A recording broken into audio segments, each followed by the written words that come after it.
Good morning, Las Vegas. How is everybody? See, I told you this is a crowd that's ready to party. Thank you for coming today. We have a pretty full morning set for everyone to go through all of the new legislative work that's been happening and some of the new initiatives across the state.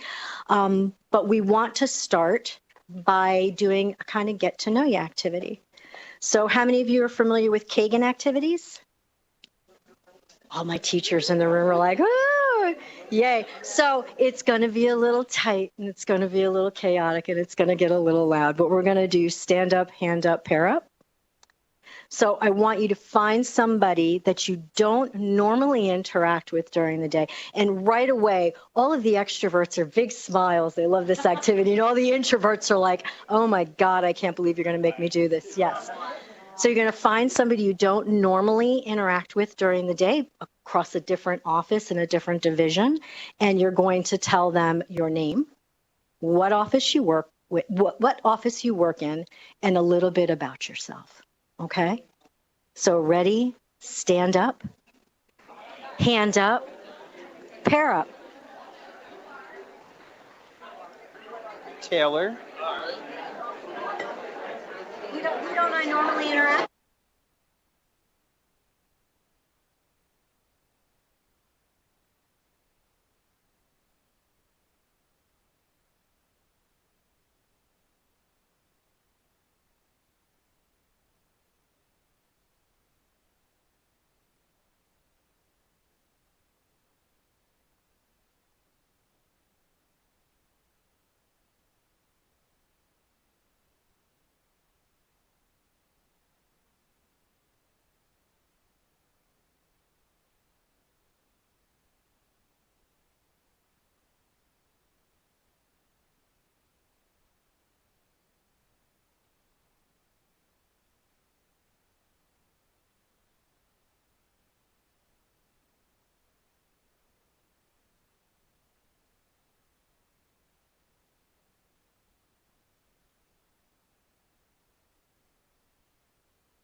No, yeah, please do.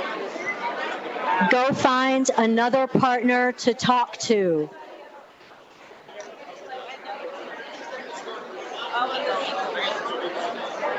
Oh, I don't know if they heard you. Can you guys hear me? Switch partners, guys. Okay, switch again. Well, I know you. Hear the Yeah, we'll daughters have to tell talk the about story. ballet some more. That's got my,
Please find a new partner. This will be your last go-round.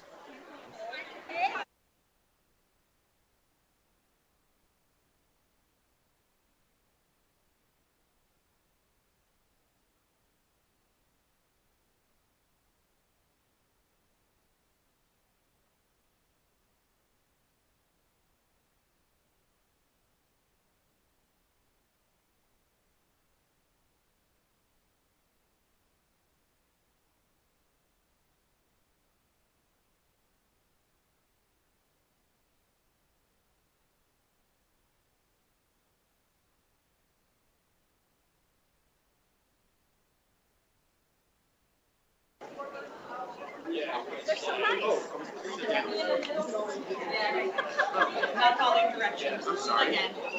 We just got started. No. If you can hear my voice, clap once. If you can hear my voice, clap twice. Oh, they didn't take to 3. I know. So we're going to get started with the day. We have a really full agenda for you, and we're going to start it off with our leader, Steve, giving us an introduction and setting the day for us. My time? Yeah, it's your turn. I do not want to be on that camera. Oh, who's controlling this thing? Somebody in here's got the controls? Put Brad Pitt up there or something. I do not need to be reminded of how I look 105 years old. I swear. That's the worst when you're, in the legislative meetings and you're having these conversations and then you're focused and you look up and you see yourself and you're like, oh my God, like I actually look like that. I have a totally different image of myself than that I see up there. Oh, there you go again. See it? No.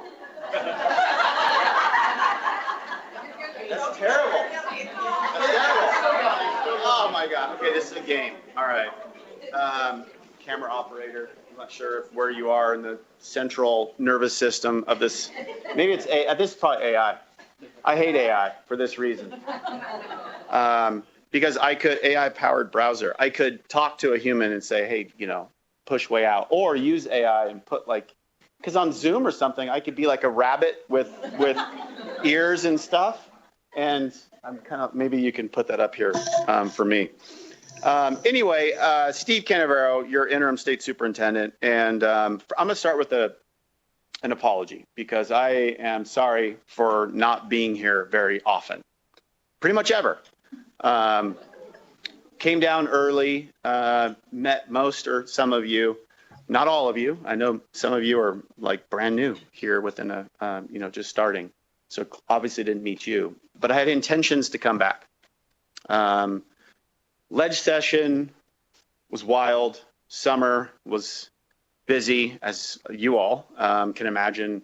If you've got a family or you've got loved ones and you're kind of spread between work and life and all of those things, they can be impactful. So summer was really busy, had intentions of coming down, and then I'd come down and I'd be in and back out and didn't even have an opportunity to come to the office. So I apologize for that because I know at times it feels like you're a satellite. You're not part of the mothership, but you are. And by being here, I think it makes you feel connected to Carson. At least that's my impression. That's what I hear. And then by not being here, it kind of means that you feel a little bit disconnected.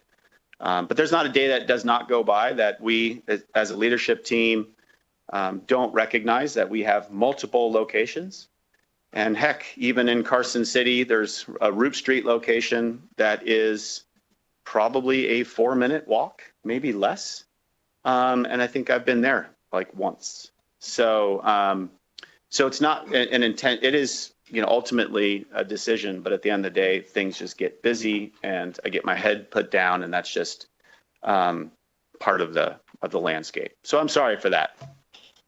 But shifting from that to, can anybody tell me the significance of these two numbers, 20 and 13? Not together, 20 and 13. Kelly Lynn, do you happen to know the significance of those numbers?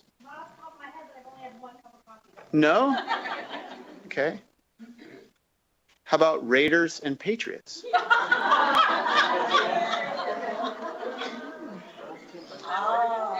Does that help? Does that maybe help kind of like bring it into context?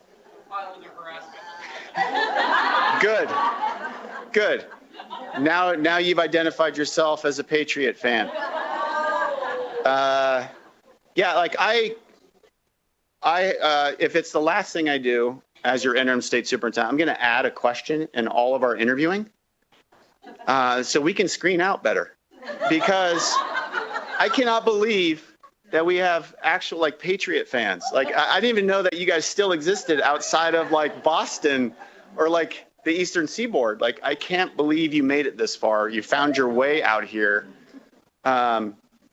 Anyway, the significance of the 20 and 13 is the score of the Raiders-Patriots game that I think was played right here.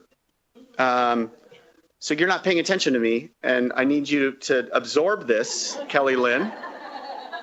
So yeah, the Raiders bruised them up pretty good. And you can file a harassment claim, that's fine, or toxic work environment, whatever you want, because I guarantee there's no Patriots fans up going to hear this one up the chain. They'll dismiss it without prejudice or whatever they say. So yeah, good for us, bad for you. Hopefully the season will continue that way for you and will continue that way for us. But look, there's lots of bad choices in sports teams. I've met a few of you, and I won't call you out right now, but you know, I'm not a huge sports fan, but it does give you an indication of like the general taste that somebody brings to the table. But there's some definite problems here. But anyway, we have a fun, hopefully fun, lots of content to talk about. You've got lots of packets in the back and lots of information. But a couple of, I just kind of want to start a little bit about how we're thinking about our work, and sort of, as you see in the agenda, sort of setting a little bit about the highlights from the session and a bit about how it kind of translates into our roles. The first thing that I want to share is everything that we're sharing with you is like the first take, maybe the second take of how we plan to do our work going forward. A lot of it is anchored into the efficiency assessment. Have all of you had a chance to look at the efficiency assessment or see the efficiency assessment? If you're new or you're not new and you haven't heard about the efficiency assessment, it was an assessment that was commissioned by the former superintendent, led by the cabinet. Many of you, or perhaps your colleagues, obviously across the state, our state colleagues contributed, but those that maybe have left, they contributed their time, their treasure. Our districts contributed to it, and it's posted on our website. Encourage everybody, if you haven't read it, to read it. It's something certainly that we've looked at quite a bit, and it resonates a lot with us as we have these conversations with you all about what you're looking for. We'll talk a little bit about that efficiency assessment specifically later in the agenda, but I'm going to be referencing it because it talks a lot about how we do our work. And how we communicate and how we collaborate with others. So a big part of the discussion and some of the documents that you'll see, many of the workspaces that you might look at. Good. See, good. I'm glad you're not looking up there. A lot of the workspaces that we'll show you today, like these are our first drafts of how we're approaching our work. They're our first communications to our districts, which part of the efficiency assessment is our districts wish to be more engaged and more informed. And so they share a bit about how we anticipate engaging going forward.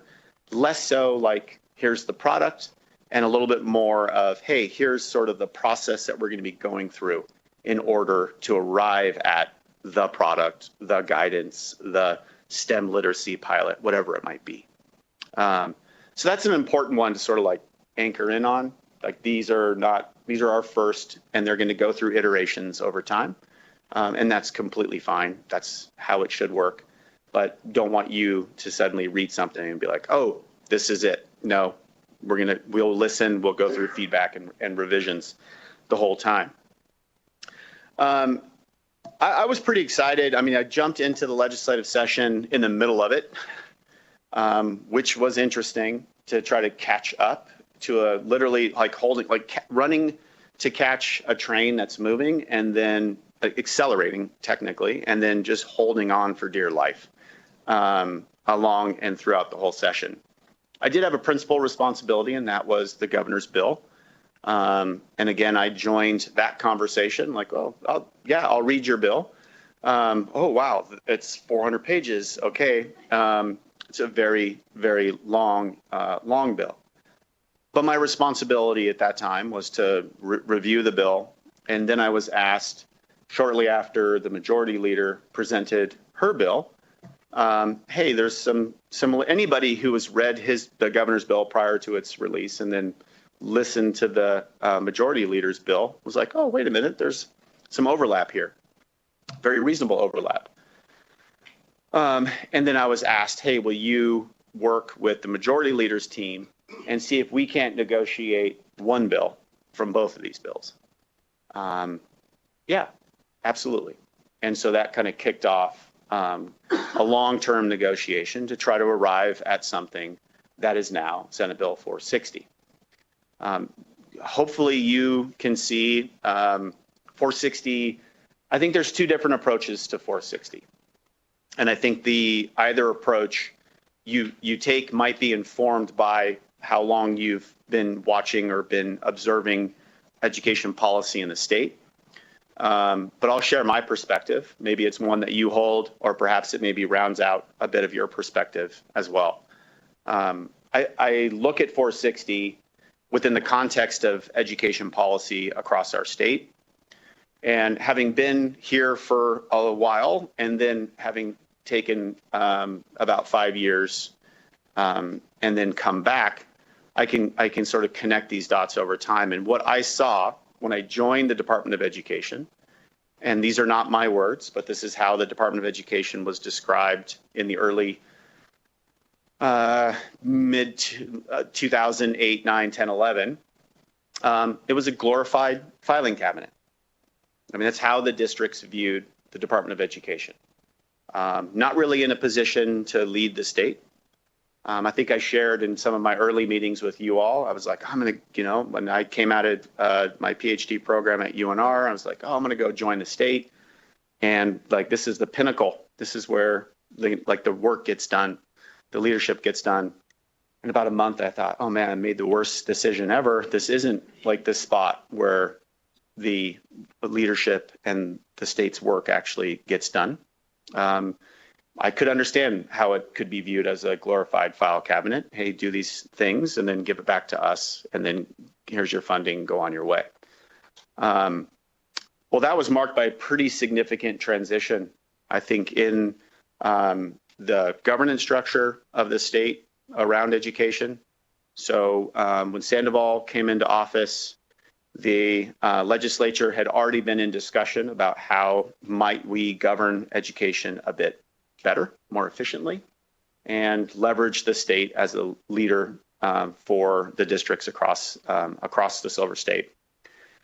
You probably, if you lived through that time, you remember the spider web of governance. So governance literally was a spider web. The state board had a very particular sort of outside role, and there were myriad of boards, councils, and commissions, more than we have now. Yes, that's possible. That all did a bunch of work on behalf of the state that should otherwise have been probably folded under a state board of education. They ripped up that sheet, still kept a bunch of boards, councils, and commissions, but reconfigured the state board of education. And at that point, it really marked a transition point that no, the Department of Ed and the State Board of Education are going to start leading work across the state. And mind you, districts enjoyed the glorified filing cabinet days because, I mean, really I could submit anything I wanted to early childhood, they could approve it, and I could submit anything I wanted, licensing, I could submit anything I wanted to school improvement. Like, just keep the money flowing, stay out of our business, and you guys are good. Well, the shift really was in the 2015 era when the state said, actually, we're going to make a significant investment in education, but we're going to do it in categorical dollars, meaning, hey, here's $100 million for technology, and you can only spend it on these 8 things. Hey, here's some money for Zoom schools, high concentration of English learners. Here's a bunch of money, but you can only spend it on these things, evidence-based. And oh, here's some additional funding for students in Zoom schools, at-risk students, and you can only spend it on these things. Very tight sort of control, utilizing categorical dollars at the state level and sort of bringing everything, kind of consolidating, if you will, the services. Everyone, I think at that time, had an understanding, at least who could see the long game, that those categoricals are the start of a weighted funding system. And just as I was leaving in 2019, I think the last presentation I made to the legislature was around what could become the People-Centered Funding Plan. And hey, yes, we made a correction. We consolidated some authority at the state. But at the same time, sustainable improvement, sustainable reform has to also be led in partnership with the districts. We can't just keep telling you, this is what you can buy. Line 2, line 3, or line 4, what is it going to be? And so you all and your leadership have been working the last 5 years in implementing a funding formula that begins to move us away from this, hey, states leading, dictating, to actually now the state as a partner with our districts. They have more flexibility to fund, to make investments that are in the state's interest, of course, and in the interest of kids and communities, but also aligned with the priorities that districts have. And I think that's what 460 kind of fully, from my perspective, marks, is the other side of this long arc of ed policy in our state, where we now have a balance. And I think it's generally recognized at the district level that there are interests that the state has, and there's interests in these across the state. Those interests, I don't think we have fully fleshed out, but in my opinion, they do come down to academic gains for kids. I think those are reasonable interests for the state to have for any student across the state, whether they're in Clark or Esmeralda, that they should read. They should have access to high quality academic gains in mathematics, and they should be able to complete a meaningful pathway in high school. And we've been saying at the state level, in order to immediately get into a high demand industry, to earn, to enlist, or to enroll in a post-secondary education program. I think those are the state's interests. Obviously, they're not just up to me to decide. We'll talk a little bit about how those will be decided and where it will be expressed in a minute. And I think the state can also recognize that there are district interests. Districts have priorities. Districts have constituents. Districts have things that they wish to accomplish and do. Might be Portrait of a Learner as a framework here around durable skills in Clark County. In Elko, it could be very clear job pathways and pathways for their community and their students to enroll in this, let's say, a particular aspect of the mining industry. But those are also the interests of districts. And I think 460 recognizes that and puts us at a place where, and I said this yesterday, and it was said to me when historically we had a lot of pressure on individual schools. Our unit of change, if you will, was at the school level. And I remember one of the principals of a school that we had, the authority to take over, and I was saying, we're going to take you over if you don't improve. He was saying, this feels like a bad marriage where the adults are fighting each other rather than a good marriage where the adults could be fighting for each other. And I was like, ooh, that resonated with me. But I still had an obligation under the law to, if they didn't improve, to take them over. I think the other side of this, the today and the future side under 460, is one where we can fight together with the districts as partners and our charter community as partners to improve outcomes for kids. I think it's possible. And I think 460 gets us there. So what's unique about 460 that sort of gets us there is district accountability. I mean, but I'm not going to boil down the entire, whatever it is, 700 pages or 300 pages into that headline, but that is a significant headline of the bill that I think drives our behavior, our design, and I think it allows for this fighting with each other, not against, but with, for particular outcomes, supporting the districts for improvements. So the district accountability is going to be anchored by something that's very familiar to all of us, which is the star ratings. And so think of the individual star ratings for schools. We will have something like that for the districts. So in the next 10 months, so August 15th of 2026, we have to produce, and I'm saying it's a preliminary rating. So it's a rating that's preliminary. We have to produce a district performance framework, the result of that, and publish it. So why is this important? Well, in the next 10 months, there's going to be a statewide conversation about the things I just mentioned. What do we value? What are the district's interests? How are those expressed in a framework? And what are the state's interests? And how are those expressed in a framework? That's fine. But what we do with it, I think, is the significant shift at the department. And I think it sets up a different, we call it here the 30,000 foot level. I think it changes our orientation to the work that we have. Many of us are already here. Some of us will need to move a little bit. But I think it's gonna need to be a culture shift across the agency that we can support, and that is working directly with the districts. So if you think about our prior approach was working with schools, and Susan remembers this, and being very much at the school level, I think that was misplaced. I'll be honest. I thought it was the right approach then. I don't know that that's the right approach now. Because we all know what happens when you work at a particular school to improve, let's go. They make improvements, you turn your back, and you go to the next one, and what happens to that school? It begins to unwind again.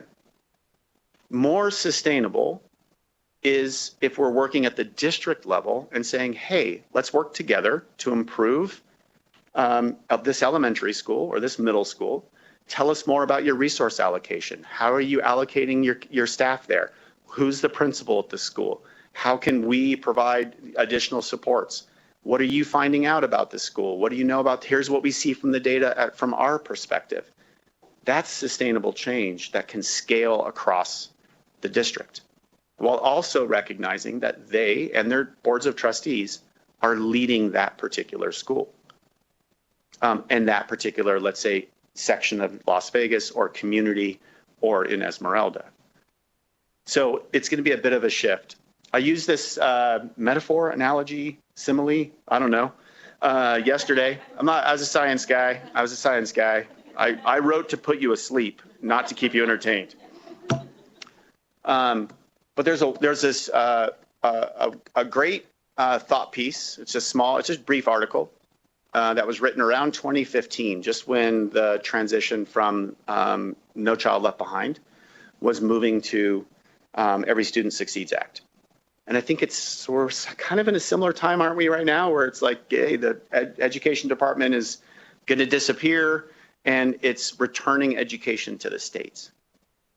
Absent some of the noise in that environment, that's a powerful responsibility, folks, that we have. I mean, I listen to that, and it's one thing when you wrap it up in the politics of the moment, but if you can tune that out and you listen to it and say, whoa, wait a minute, whoa, are we ready?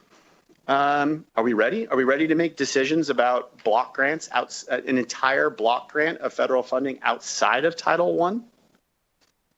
I don't know. So I think this article, it's called At the Helm, and it was written in 2015 to help sort of marshal up or post up or fluff up the district or the state teams to say, hey, here's an approach, because we know what the efficiency assessment says about Nevada. We know that about all of you. that you're understaffed and you're overscoped. So here's a way of focusing your work that balances your responsibility to lead while then also enjoining others as partners in this process.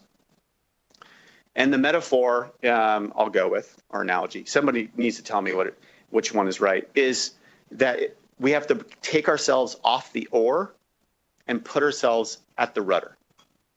So more of our work, it's a metaphor. Thank you. We have a decision. It's a metaphor. So the idea is that as we're building stuff, are we actually at the oar? Or should we be at the helm? So here's an example of the oar versus the helm that might help. We've been talking a lot about with the school improvement team. It's all brainstorm, folks. Like this isn't like, again, this is version 1. About like what would this look like to honor and validate the district's responsibility to lead, but our obligation at a state level for improvement and equity across all of the communities. And it came to me like, hey, we're going to have to revise the district performance plan or the district performance plan. Right? We're going to need to make some changes to it. I was like, yeah, you're right. We're going to need to make some changes to the district because that's something we've been doing under ACing accountability. And like we need to know how the district's going to, organize themselves and improve outcomes for kids. I was like, gee whiz, wait, though, we really don't have the priorities set yet. That's going to come out in the district performance framework in the next 10 months, right? We kind of want to organize around priorities. And then it hit me like, well, wait a minute. If we submitted the district performance framework, we made some revisions, right? That's OR work. Here's a template. We hand it to other folks at the district. They get on the oar and they start rowing and they fill it out. They send it back to us. We get back on the oar and we're like, okay, yep, that looks good. It's like, what would it look like if we did it a little bit more strategically? And rather than actually going with the district performance plan, what if we actually had them revise their strategic plans? Like some of the districts don't have them. Might be a good time to start having one. Like that's a good behavior that a district should have. Like their trustees should vote on their priorities, and it should be enshrined. Their strategies, how they know they're making progress, should be enshrined in a document. Maybe it's their strategic plan because that's actually more rudder work with people whose responsibility is to be at the rudder, the boards of trustees and the superintendent. And now we're all aligned. Like, hey, we see your priorities and we see the state's priorities in your strategic plan. Maybe that's the district improvement plan. We also are beginning to see it in the science of reading, where if you take 460, and I mentioned it earlier, as an alternative review of 460 is, oh my gosh, look at all the stuff in here. Let's have AI tell me everything I need to accomplish in a checklist, right? Hey, let's be compliant. There's nothing wrong with that. Like, let's checklist this thing to death. That's a perspective of 460. I think it kind of misses the broader point, and I think the opportunity, but that is a perspective. So Christy and Lisa have looked at the checklist for the science of reading work writ large, worked with Jeff and all of the various teams across the agency. I'm like, wait a minute, if we actually look at these as a whole, right, not individual ORs, but if we look at this as a whole, it starts to really read like improved literacy across the state. So why don't we look at this in light of a third grade reading guarantee, and we start to then begin to get our supports anchored around literacy, and then the how becomes the science of reading, and the what becomes the various components of 460, but organized, right? Strategically organized. Helm work, rudder work, from the oars, right? From the oars. So couple of good examples about what that might look like. And I think that helm or rudder versus oar is a wonderful metaphor, thank you, to keep in your mind as you begin working. Many of you have already started working. Like all of this stuff is out there, as well as your day-to-day existing work. There's going to be opportunities to sort of merge this together, but there's also opportunities for you and your team, for you and other teams to collaborate. And I think ask the question, like, are we doing the right, are we at the oar here, or should we be on the rudder? And what would it look like if we transition some of this to a rudder work, more strategic, more thoughtful, more engaging at a strategy level, or no, this is just rudder, right? Or this is just oar, like this is just work we got to get done, because there's plenty of that as well. So I think that's an interesting opportunity for us. I just mentioned the federal shifts, and I'll just talk briefly about that before I then turn it over to keep us on track. As I know it, just to give you sort of some insights from what we're seeing and reading the tea leaves around the Fed side. There's obviously the Senate has a serious budget proposal. Obviously, the House, their proposals, I wouldn't pay much attention to it. The Senate side has a bipartisan proposal, and what that looks like is Title I IDEA, as we know them, and I think that they have like 50 million increase in both of those. And I believe what we're going to see is a block grant for everything else. So the 2, the 3, right? All of those dollars that we tend to get in individual lines, we're going to see in a bucket. What the constraints are, I don't know. I'd probably be thinking about having more rudder work than oar work when it comes to the federal side outside of Title I and IDEA. And some priorities that we'll need to be thinking, transitions that we'll need to be thinking about.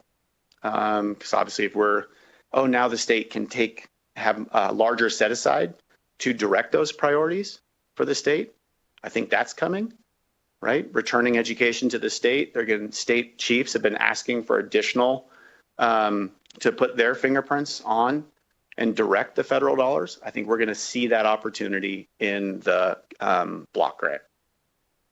So interesting work that we can be ready for. I think work that we can be ready for as long as we have clear priorities.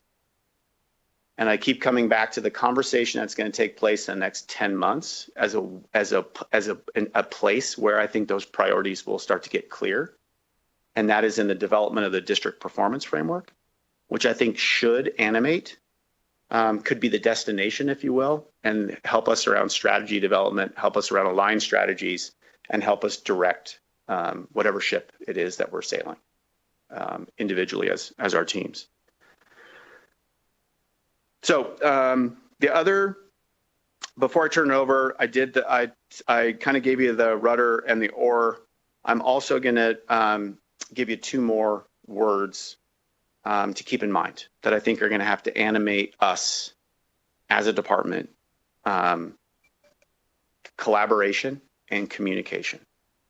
We're going to hear this later. If I'm keep like this because I'm pointing to the efficiency assessment. If you read the efficiency assessment, if you read it, a close read, and you were able to sort of professionally distance yourself from some of the feedback, like, ooh, this is harsh feedback, I don't like it. If you got past that and you read it, there's a lot of great information and continuous improvement in there. It's from you, for you, literally. And you all want to collaborate more, not just within your unit, your group. That's comfortable. That's collaboration we all like. That's easy collaboration. Across groups, across divisions, across hallways, across streets, across the state.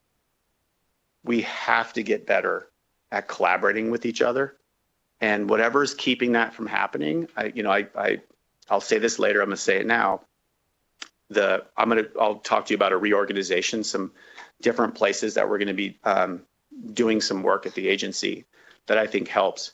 I'm like, that's the easy stuff. We can mess around with org charts all day long, but it's the humanware, it's us. It's not the kind of hardware around us, it's the usware, how we interact with each other. That's going to be the critical part, I think, to our success and the pace of our success. So collaboration, obviously with that, it's just communication. Communicating with each other, communicating with your teams, communicating with your districts, and more collaboration. Those are going to be, I think, words that you're going to continue to hear, I hope, moving forward after I'm gone. So let me just address that before I hand it over. I've said it like 3 times, but I'm going to hand it over, I promise. I did come as an interim.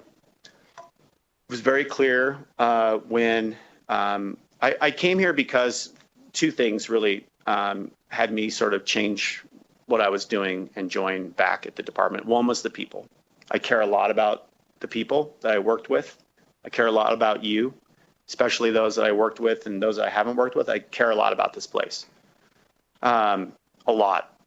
And when the opportunity came and the phone call came in, I was ready to say, yeah, absolutely, I'll take it, but I can only take it as an interim. I'm not interested in a long-term role.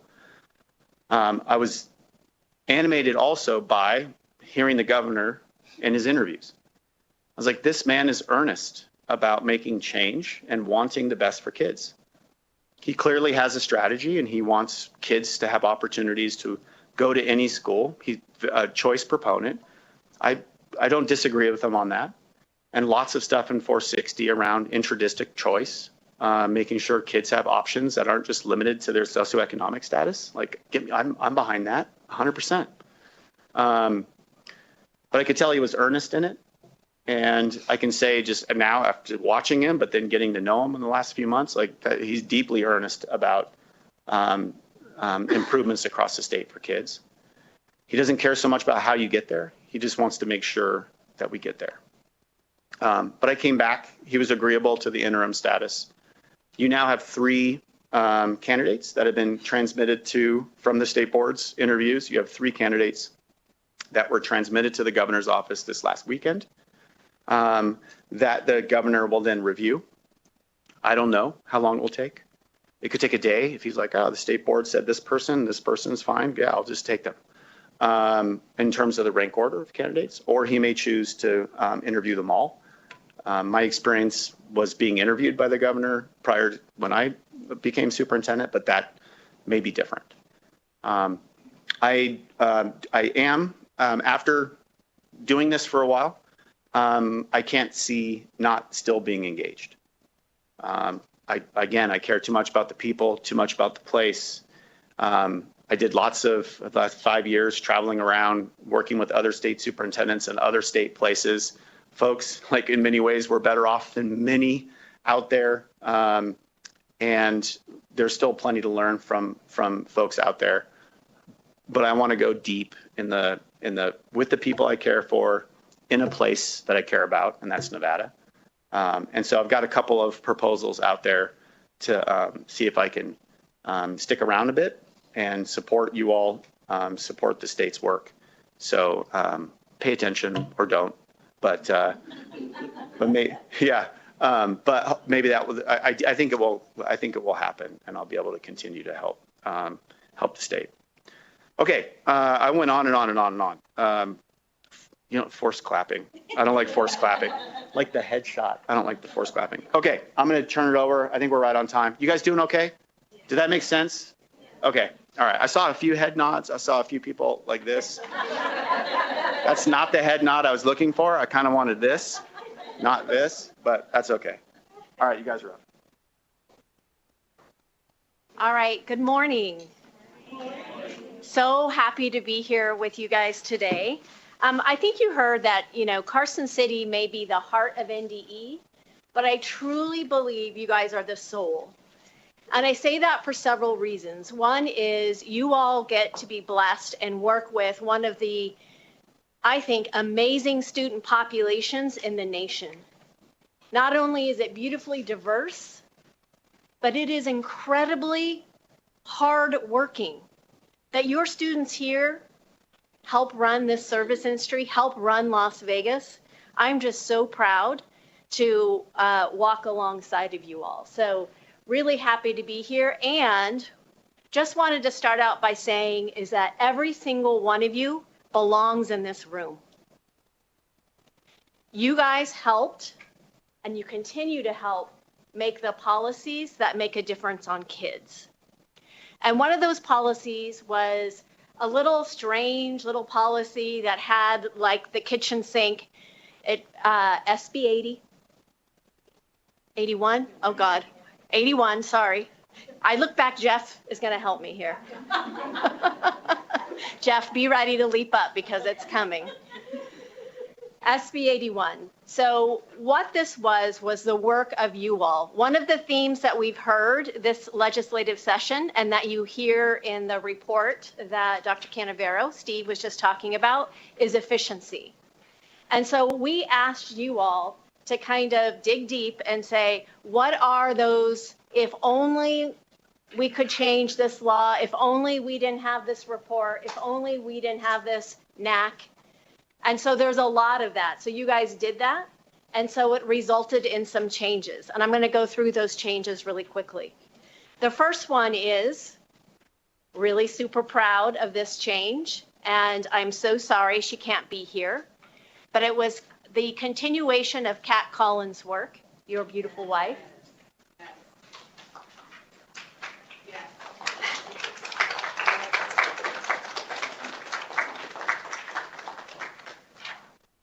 She believed very deeply that it should not only be about assessments, that it should be also around the climate, and we should care deeply about our instructors.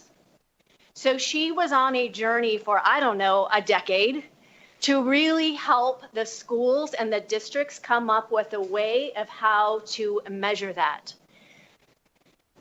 She came up with 3 because, you know, she was like that. One was the exit survey, of course. One was the instructor climate survey. And the last one was the workplace survey. And so those went into SB 81 to make them standardized and must for NDE to make sure that we are measuring not just widgets, but we're also measuring the people that really count in our schools. And Kat was always wanting to make sure that the instructors were included. So that's an 81, I know. Kelly Lynn or EdLife team, go ahead and stand up if you're working on the surveys. All right, did I miss anything, Kelly Lynn?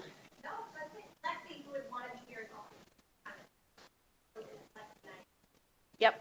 So if you have questions about that, wondering where the data is, there's dashboards. These ladies are picking up the work of Kat and really running with it. So please see them. The other piece of cleanup work was in our licensure. And if you guys don't know this, you have a phenomenal licensure team here. Stand up, licensure team.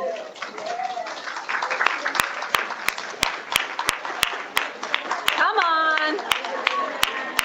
Oh, yeah.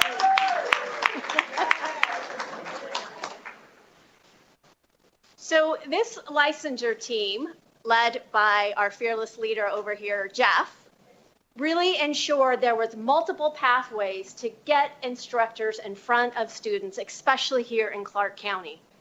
And you see them working every day to make sure that's happened, but the amount of policies that have had to change and shift, and you all have had to implement, have in the last 2 years is breathtaking. So go ahead, Jeff, stand up and let us know the key changes. I know.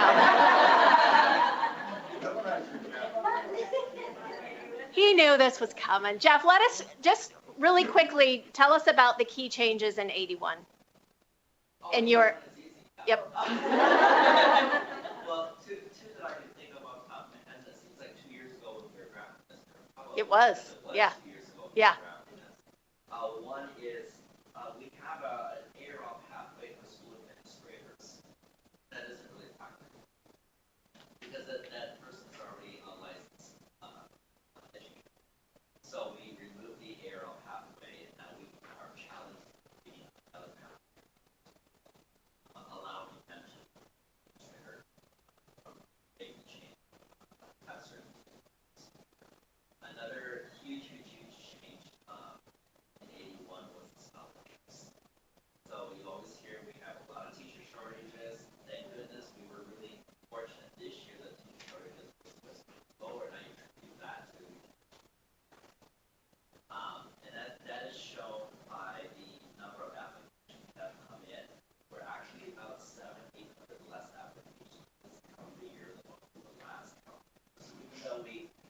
upped our fees, our revenue is, don't tell Megan.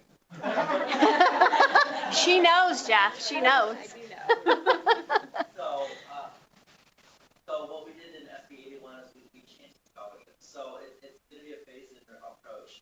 Previously, we had the Teaching Nevada Scholarship that's been around since 2015, about $5 million over the biennium, a little bit less than $5 million for attracting come into the profession. We give that money out to our universities and colleges, our programs, and they in turn transfer that money over. Set up a newer one that came out of ESSER 2 funding was the incentivizing pathways to teaching. And the idea behind that, Alicia Gonzalez was instrumental as a great thought partner on that one, where we looked at how can we capture people who are already working in schools, professionals specifically, who could never realize their dream of becoming. They may have worked in this for 5 to 10 years, but never quit their job to do a prep program.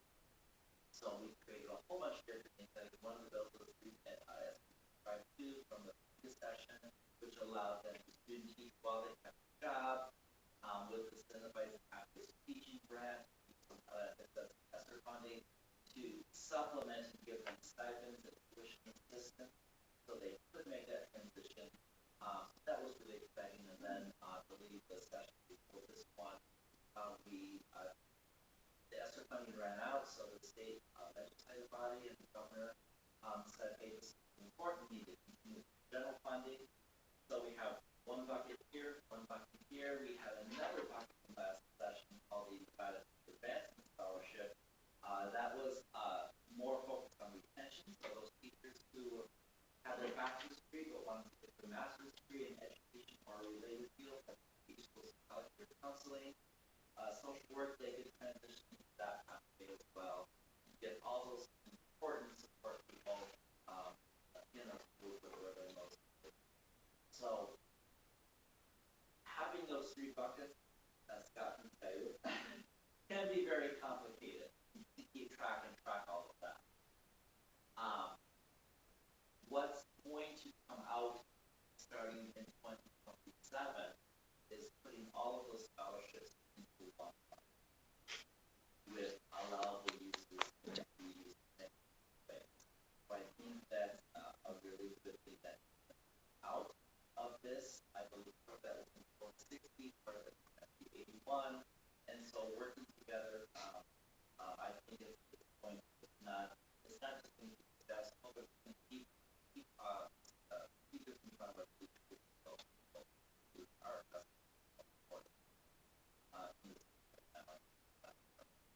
so that's my nutshell of 81.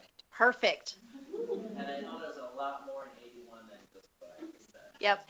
And in case you didn't know, Jeff has an AI brain. And the scholarship programs were extremely complicated. So Scott and your team that has worked on the scholarship programs, can you guys stand up? Come on. Your work is important. Come on.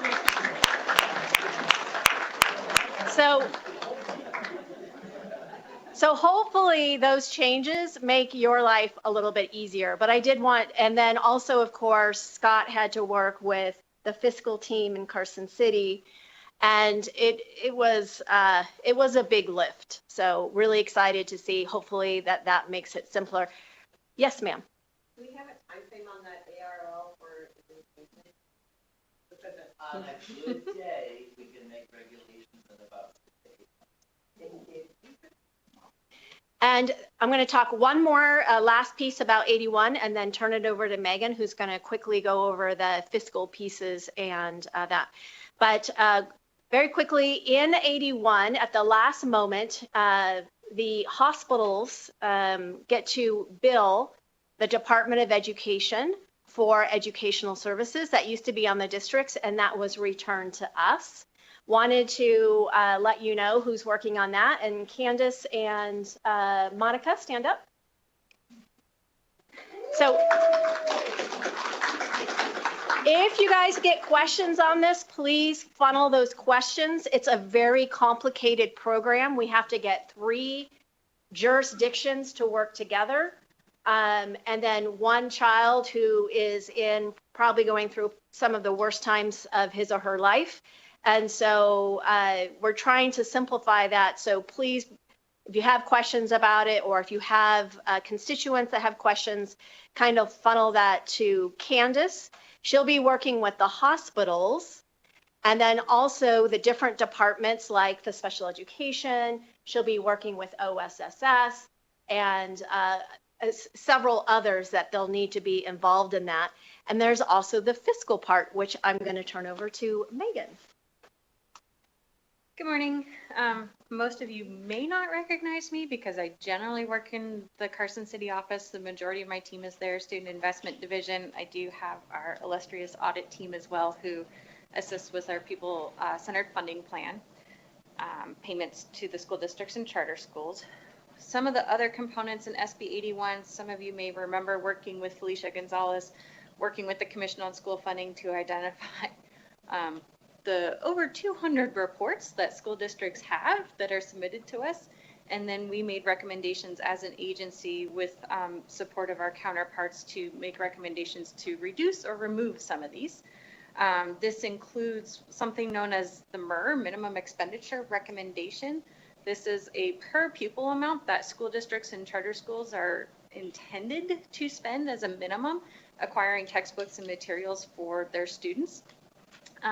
Like I said, it's a recommendation. It's not a requirement. No one was really monitoring it or doing much with it. And so it's kind of one of those just check the box exercises. We successfully got that one removed because many of these materials are already provided through other means that are no cost or incorporated in other areas. So it was kind of just a cumbersome thing that didn't necessarily contribute to a value add at the end of the day. So we were excited to get that removed. We had a requirement for school districts to quarterly post their expenditures in a print newspaper. I don't know how many of y'all still get a print newspaper, probably not many. We now have the ability for them to post that online instead. So it's a major cost savings. It reaches more people and can contribute to a lot broader conversations then because of its accessibility. And then one of the other major pieces that got changed for us that poor Amber and Jamie, if you all haven't met her, she's within Amber's office. Amber Reed, the Director of District Support Services, is known as the 3D7303 report. It is an annual expenditure report that all school districts and charter schools submit that accounts for every single source of funding and expenditure that they have. Ironically, this is due every November, right before Thanksgiving. And it uses data that wasn't audited yet. So the irony in that, and that's then used to build a budget from the state, which now represents $6 billion of our annual spending, $574 million every month that we pay, was not based on audited information. So we got them to change the due date of that from November to January so they can incorporate their annual audited financial reporting expenditure data in that, and we have a single stable source of information now. So I know that that is one of the major pain points because trying to take all 77 reports within 3 weeks, compile it and reconcile, incredibly painful, and it's thousands of cells in Excel. So we were really excited to make that change. So those were some things that came out of this session, SB 81, with the work from you all, specifically in the financial area that we were able to clean up. So wanted to thank you, all of your work that contributed to 81. And no, some of you may not know because you're new, NDE gets 5 BDRs.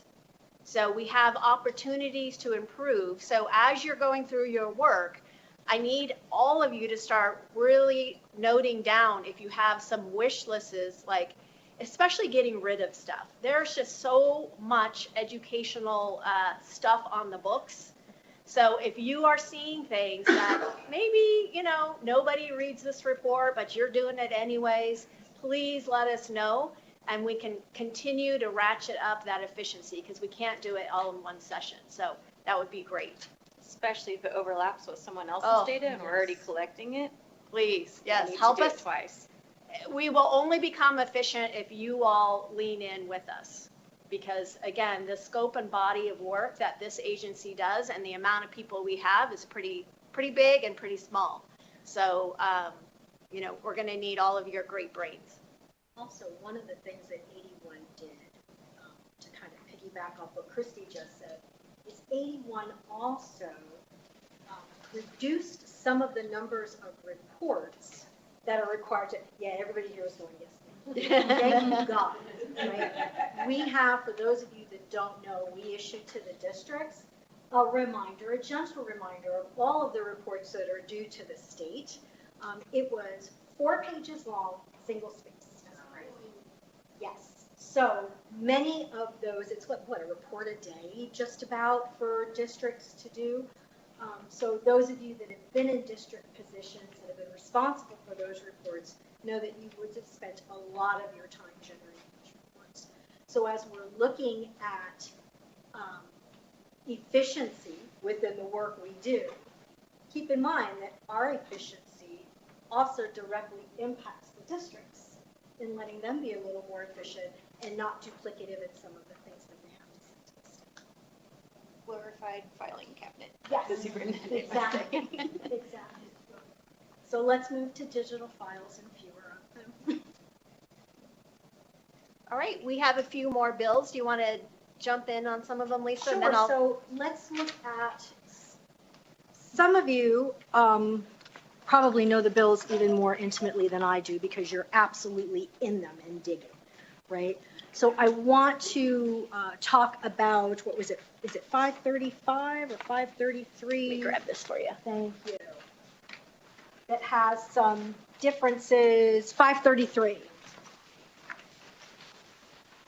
So that really is focusing on our multi-language learners and the reporting that districts are required to do in their school performance plans.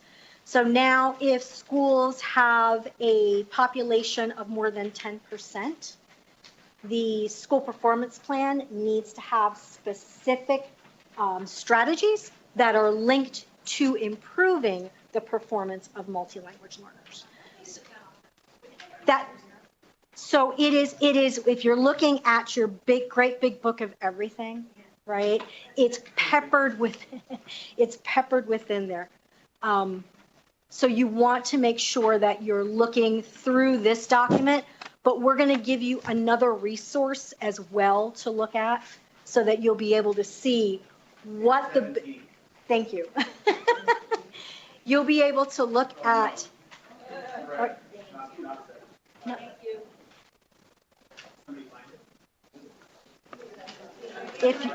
if you're looking at this, sorry.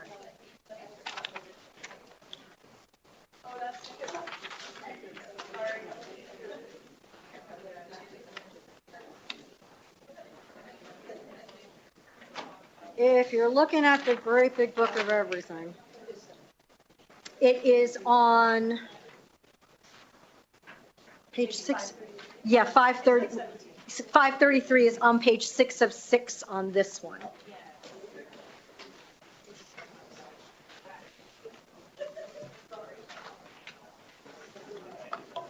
Don't fold your papers and use a podium with a lip. You want me to jump in with 462? Yes, 45?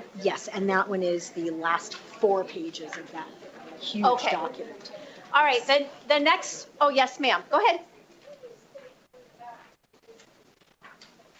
So if schools that have a population of multi-language learners that exceeds 10% of their total school population, it's the total 10% of the total school population now have to make sure that their SPPs include specific strategies to address the learning needs of that particular group of students. Yeah. Any other questions on that one?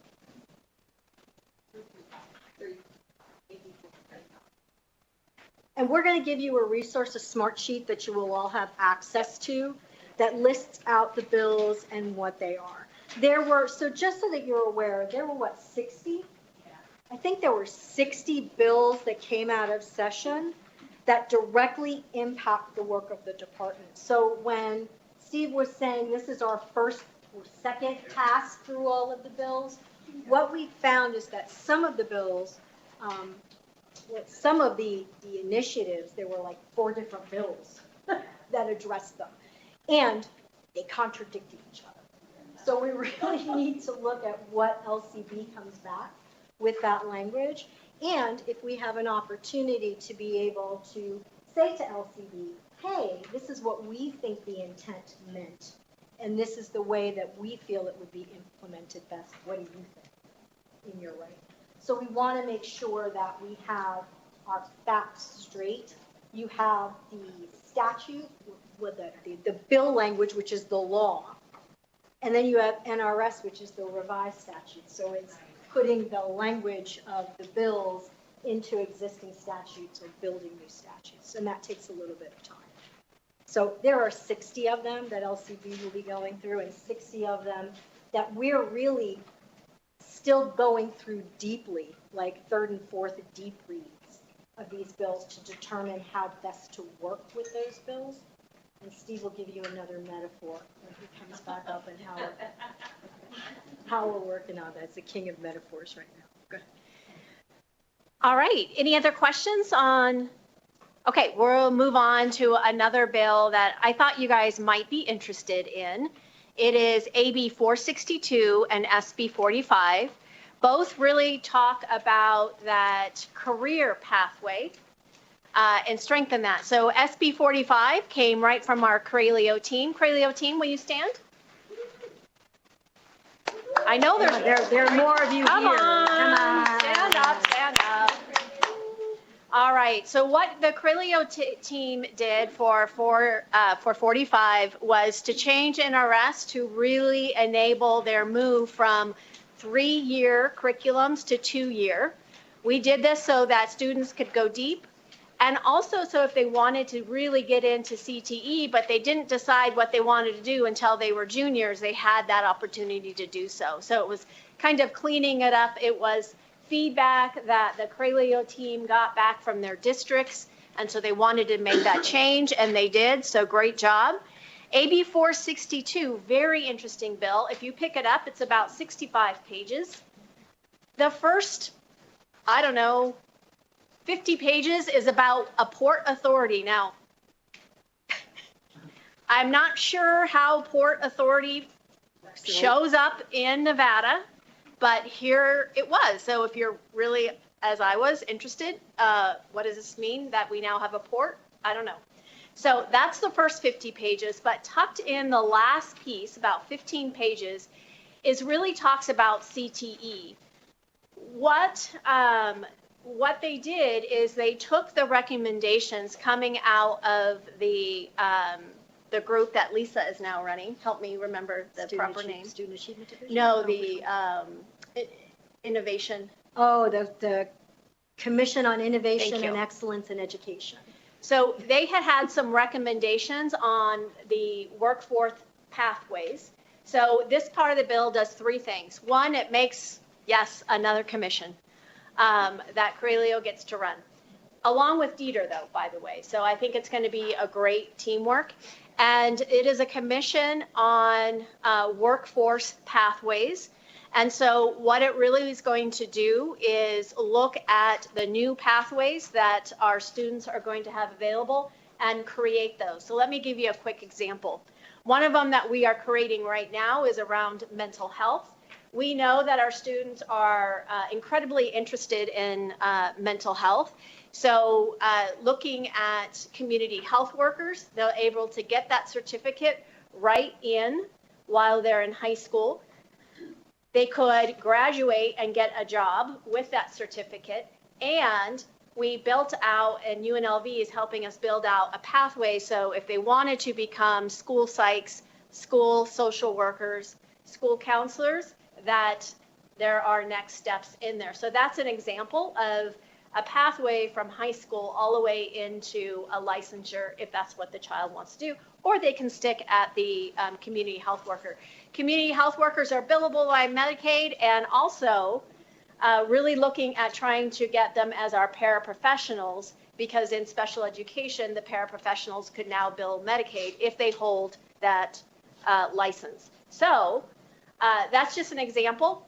The other example, again, that what this bill does is took up the work that the EdLife team was doing around pipeline as well for teachers. So, and that was also Corelio, it was a joint project. And so I don't know if you guys remember 428 that really started the Teacher Academy. This bill takes the Teacher Academy to the next level, and it also says, hey, NDE, please make regulations for the state treasurer about repayment once teachers get into the field and repayment. So those regulations stand by. They'll be coming out because of this bill. And the last thing this bill looks at is dual credit. Now, dual credit is also, again, hoping you're hearing the second theme of alignment. So that's part of what Lisa and I are working on, is making sure that we are all aligned between the different teams. And that is our Office of Teaching and Learning, OTL. Where are they? Go ahead and stand up. Stand up, OTL. Come on, guys, get up. You know you're not shy. So dual credit. Dual credit is in there, and dual credit is a bit of a mess. So we've got our hands full about how to kind of unmess the mess. So between Corelio and OTL, they'll be working together on that dual credit piece. Very important for our kids. I know my kids did dual credit, and we got to send them to college. I mean, that's the big piece, right? They had 2 years already taken care of. So it's really important for that dual credit piece is really important for our families. And so I'm really looking forward to see what you all do around that work. And to Steve's point of collaborate. Can OTL stand, OSSS stand, OCSS stand, and EdLife stand? And Corelio. Yeah, all of you. Please stand. Please stand. That's Okay. That's almost everybody in this room, guys.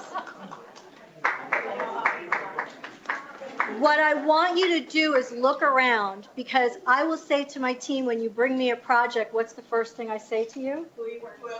Thank you. Who else are you working with? This is a 460 team about who else are you working with around science of reading.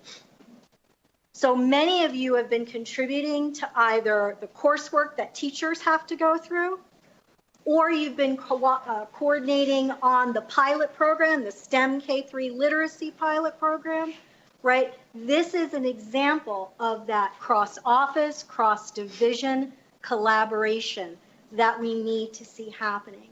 And I know, like at first it was not comfortable, right? It just wasn't comfortable. You want to, like Steve said, kind of put your head down and get to work, right? Because you're over scoped. You just want to get to it.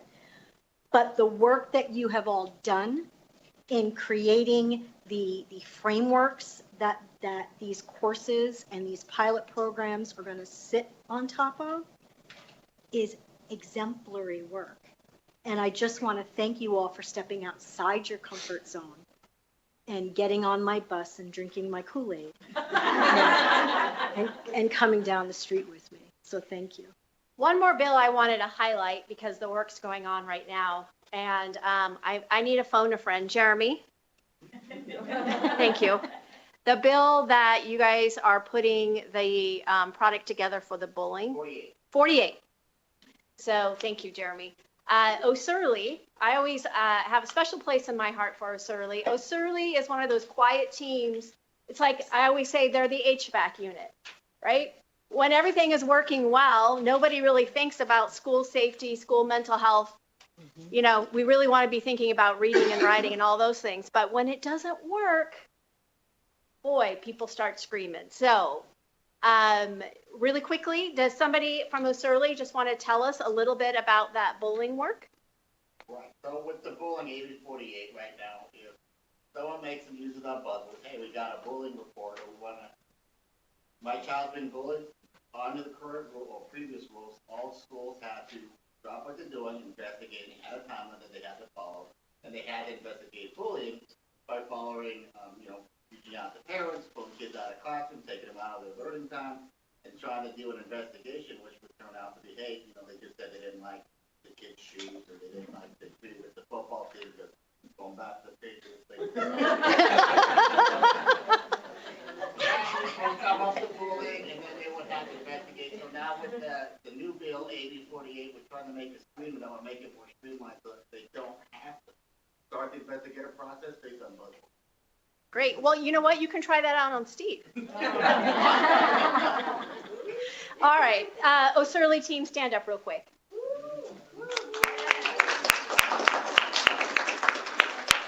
And before we move on, can I have my OELD team stand up, please? Yes. Because the whole process starts at the beginning. Yep.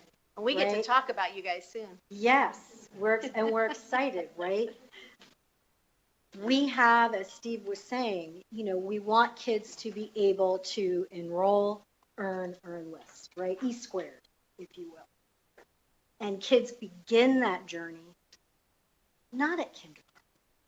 They begin their learning pathway at birth, really. And really having a strong pre-K program. And hopefully at some point in time, shameless plug, universal pre-K for all students, puts kids on the right pathway to graduate on time with their cohort with college or career ready diplomas, ready to earn, enroll, earn. So thank you. All right. We are going to move on to 460, but just a quick check. Are you guys doing okay? Do you want to move up the break? You would need a break? Do you want to stand and stretch? Okay, stand and stretch. You guys want, I'm seeing that you guys want a break now. Okay, break now. Be back at 10:10. Bathrooms down the hall. If you go out this doorway, they're going to be on your right. If you go out this doorway, they're going to be on your left. Oh, this is a really air-conditioned room. Oh, I'm loving it because Are you loving I it? am having it.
We're going to start back up in just a few minutes, so if everybody could settle down and take their seats.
So to keep us moving and on schedule, I'm going to move us into our activity. So did everybody get the 460 breakdown by theme?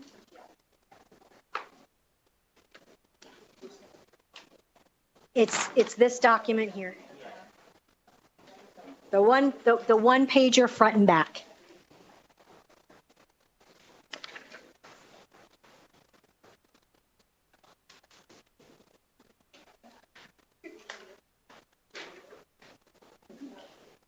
So this is really just a brief and really brief, like 50,000 foot overview of SB 460, right?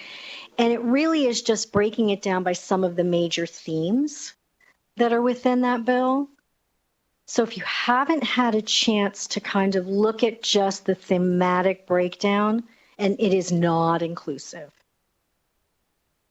take a few seconds to just kind of I'll give you a minute or two to just kind of glance over it because it's going to lead us into our next activity.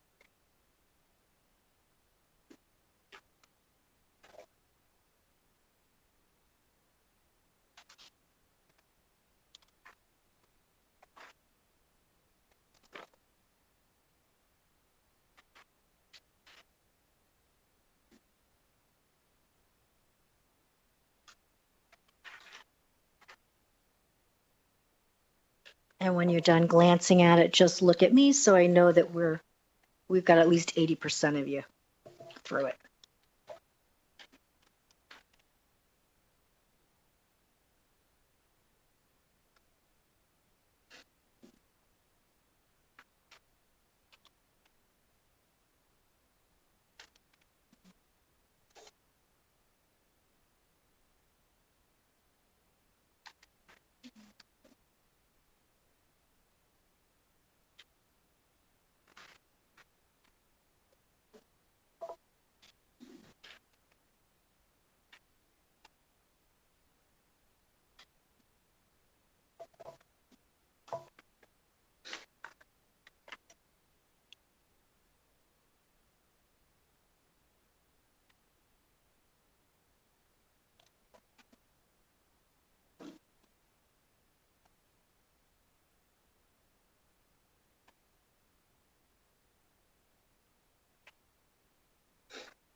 Okay. So for those of you who didn't read ahead, we're going to move into a discussion period where I really want you all to just kind of work with the people that you're sitting around. And I want you to think about opportunities, at least one opportunity that exists in SB 460 that excites you, that you're saying, hey, this is really cool. I'm excited to be a part of this and to work on this piece or to see how it works out.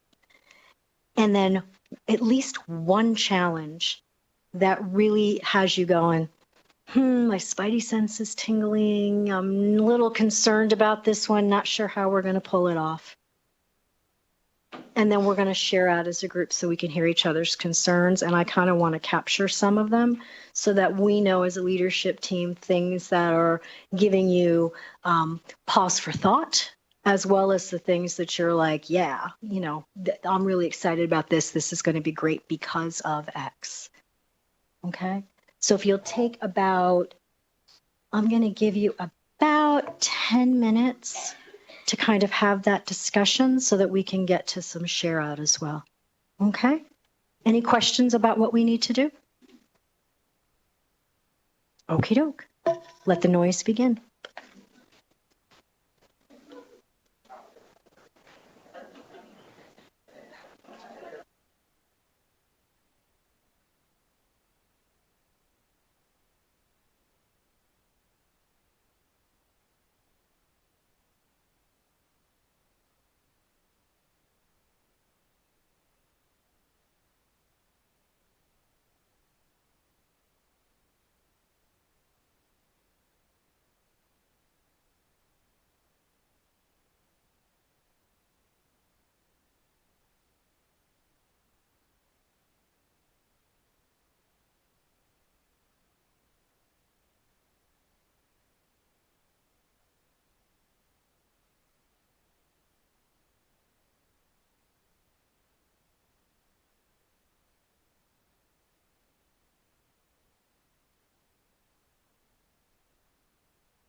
All right, you guys, there's a sign-in sheet. It's going to be pushed along, so just make sure you sign it before you leave. And I think we're going to go ahead and get started.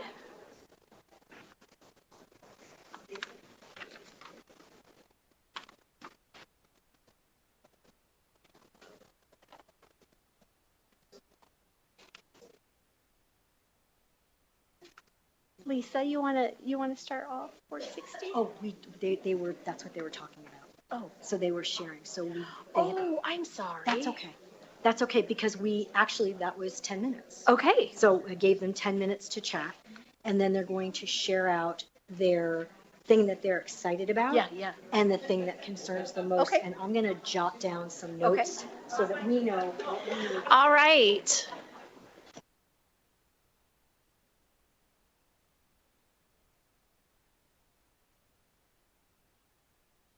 Oh, there we go. Is that better? Anyone want to start off the conversation about some of the things they saw, questions?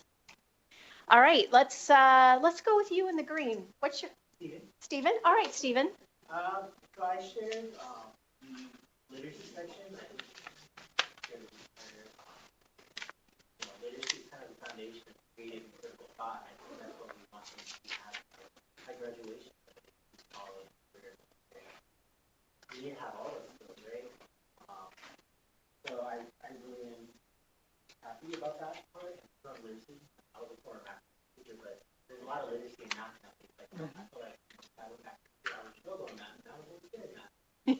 Now there's that literacy. But I guess the part where I was concerned or wondering is the kind of 2028 in that data, the literacy endorsement for the teachers. Is it going to be fun? Or what incentive would be for teachers about music? Hey, like, and they get switched around a lot. Maybe they're in third grade here, fourth grade next year, fifth grade, first grade. They're allowed to be in that area. And what alignment would that be with higher ed or teaching? They're preparing your people for that additional 3 classes that you have to get their license, or maybe be a small stipend cost for just the classes that. But unfunded that is good intentions, but not always good follow. So Stephen, Jeff and I were just talking about that. So Jeff, do you want to share a little bit? Sure.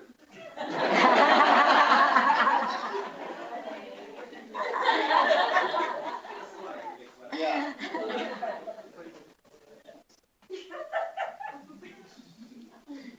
What'd you do, Jeff? What'd you do? So during session, I pushed back really hard on 460, saying no, let's take it out of licensure, which I'm kind of regretting now because we're going to increase my budget by about he's coming in for that required endorsement. So Christy and I have had lots of talk about this. Steve knows about it. Lisa and I talk about it ad nauseam. But the way it's written, and no fault of no one, but I think everything during the last couple of days of session was going so fast, things were mixed. So there's a definite discrepancy between section 39 and section 56.2, and the digest up above the bill, how it explains everything. One says it has to be an endorsement, the other has to be in their prep programs, and the other part says it can only be offered by RPD, which we know is not true. And another part says it has to be a renewal requirement, and another part says that it's not a licensure. So I have reached out to LCD, I continue to push a little harder on that to get more clarification on what the is. I can give you my opinion what the intention should be, but I don't know that if that's what it is. I would, so Lisa had invited folks, and I've certainly asked you to definitely take up the invitation. If you see the discrepancy, the LCB tends to have deference to how we interpret a particular bill as they begin to codify it into the NRS. So I think you should make your opinion about what it should look like, especially given the different competing interpretations. We should have one that works best for us. And that should be shared. So you can write it up, and then we can share it with LCB. Yeah, and there's another little tidbit too, already in NRS, line subsection, where it says any regulation, I know SB 4 not a regular bill, but it says any regulation that increases required education to maintain your license cannot be implemented or imposed upon a person who's already licensed at the bill. Yeah. So much like when we created the planning course, horticultural and required course, it was only for those who were licensed on 2015 or 2019. So this is really something we need to iron out. It won't stop the work that we're doing. I think the work is the intention for literacy and not everything else that needs to come out of this is true and it's important. It won't stop the work that we're doing, but we need to get ironed out how the pathway to get there, I guess. Definitely write it up as a way of organizing it. And if you want to make an endorsement, I'll take it.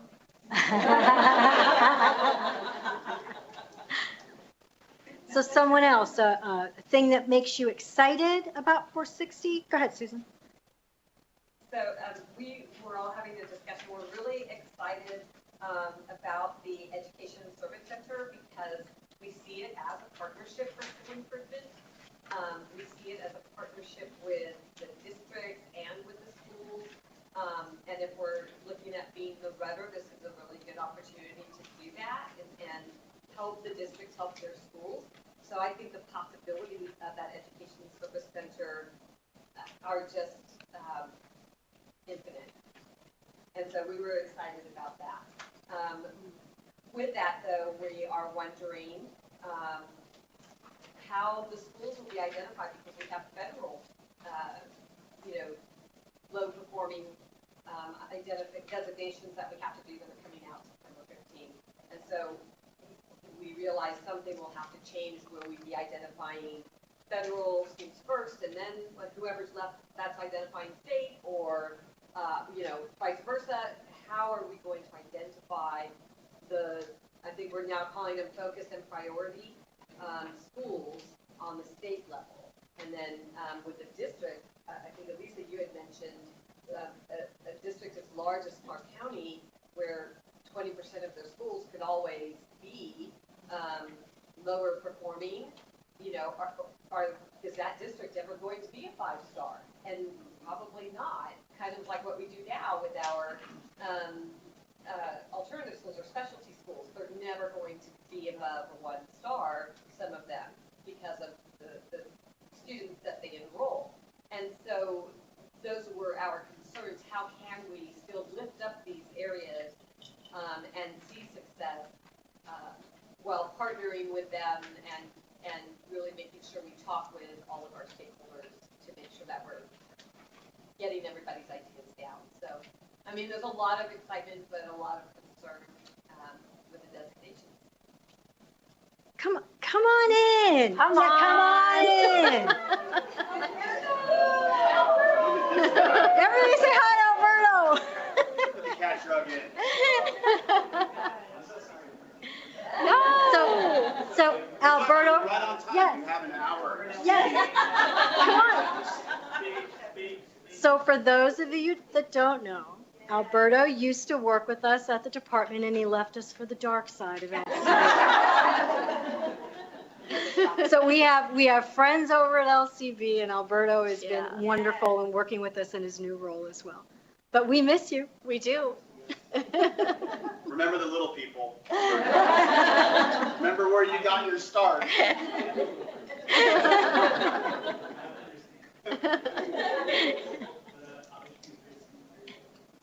Yeah.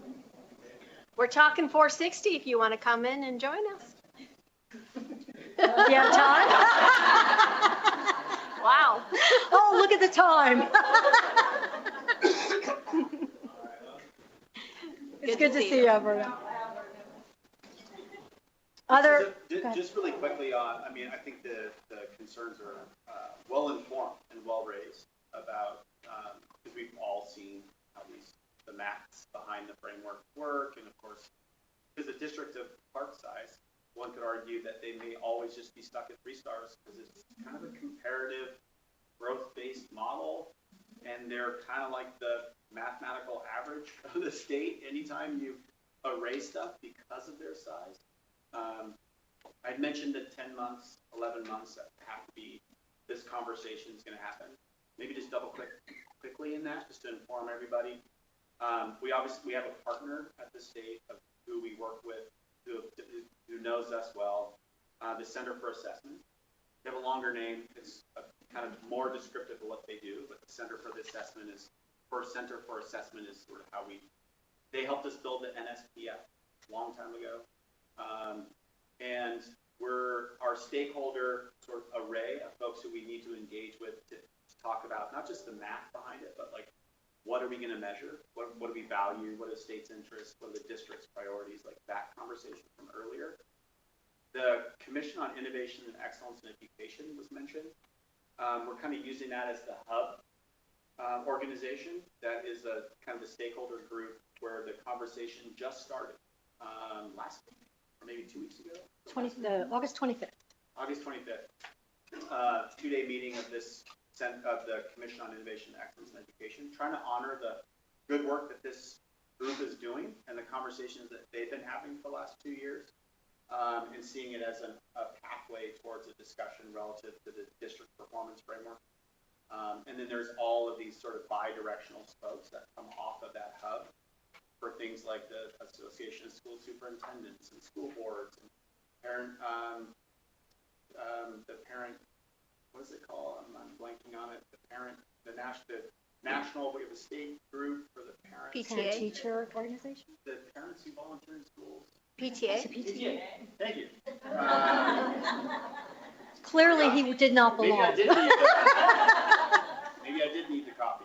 Anyway, you can imagine like a broad array of folks whose opinions will weigh in on those questions. And then ultimately, once you understand, okay, here are the big questions that are answered, then it gets into like a really technical, the numbers people get into it and say like, okay, if we do it this way, it looks like this way, it looks like this, and then those kind of decisions are made. So just a little practical how it gets from here to there.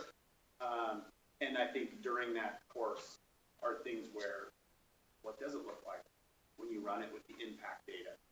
How do you distinguish or differentiate a district of Clark's size? How do you accommodate a district of Esmeralda's size? How do you, like those kind of things? Yeah. Other things you're excited about that you're like, yeah, I'm jazzed about this piece. Go ahead, Janice. Super excited about the case decrease, STEM, PLA, literacy pilots. Like, it is going to be a lot of cross-collaborative work. There's going to be a lot of great stakeholders with a lot of great content experts that get to do some really great work. Bringing back a really special person in our life to be able to be a part of that work. So I'm very excited about that, like just personally and just professionally. I'm coming to help you. Yeah. All right. Who are you bringing back? You mind? Do I get to say, Rachel? If you say, then everybody's gonna want to I steal know. it. So you're We gotta apply to be a part of the task force. Okay, got it. Okay, so we're gonna keep that. You can tell us later. All right, but then one thing that we were concerned about is just kind of like the whole space of, like you said, the teacher and administrator accountability. When you think about retention of teachers and just like this difference in the pay scale, that can be very attractive, but then I also feel in a professional space, I may not have job security because of things that may be an upheaval within 3 years. That could create some disdain for wanting to be attracted to the workforce, especially for newer teachers. And then even people who've been here for a while, like your veteran teachers, are like, hey, I've established my space, I've done the PD, I do the things that are required, but then if I'm also with an administrator that kind of puts constraints on the PD or some of the explorative, creative spaces that teachers can be inside of like the science and the art of teaching, it creates a lot of barriers sometimes, I think, for especially even, I didn't know that we had, what was the stuff that lady told me about, a block list? Or I think, and we were talking about that there were like programs and things like that teachers can't access. So like we can go to the greatest PD from like Adobe or AI or something like that, and then we're in a space where we have an administrator or a district that says, hey, you can't use that. And then you're like, oh man, but I learned all these great things and tools and ways to make my life a little easier. But then it's like I have I have things that stop me from being able to do that as well. That's really hurtful. So I feel like I understand and agree that there needs to be a level of accountability. Absolutely. I feel like we have been missing it in our state, and I've been here for 12 years. Coming from Chicago, where things are a lot more systematic and a lot more in your face, you have to perform. And here, I think there's been a lackadaisical type of attitude. But that also being said, if you want to improve as a state, I think there also has to be spaces where you do give grace, that there is like specialty accommodations and situations, because our teaching force and student force is so diverse. We don't have a comparison population to honestly any other state across the country. How many languages are spoken here? How many tribes are still here that are live and active? Like, there's a lot of other nuances to Nevada that make it very hard to compare it to other like large states like New York or Chicago. So I feel like while we want to go in the right place, I don't want us to move too fast to say that we can compare it to somewhere else, because we have to be very systematic about the things that we put in place that really feed this population. Thank you.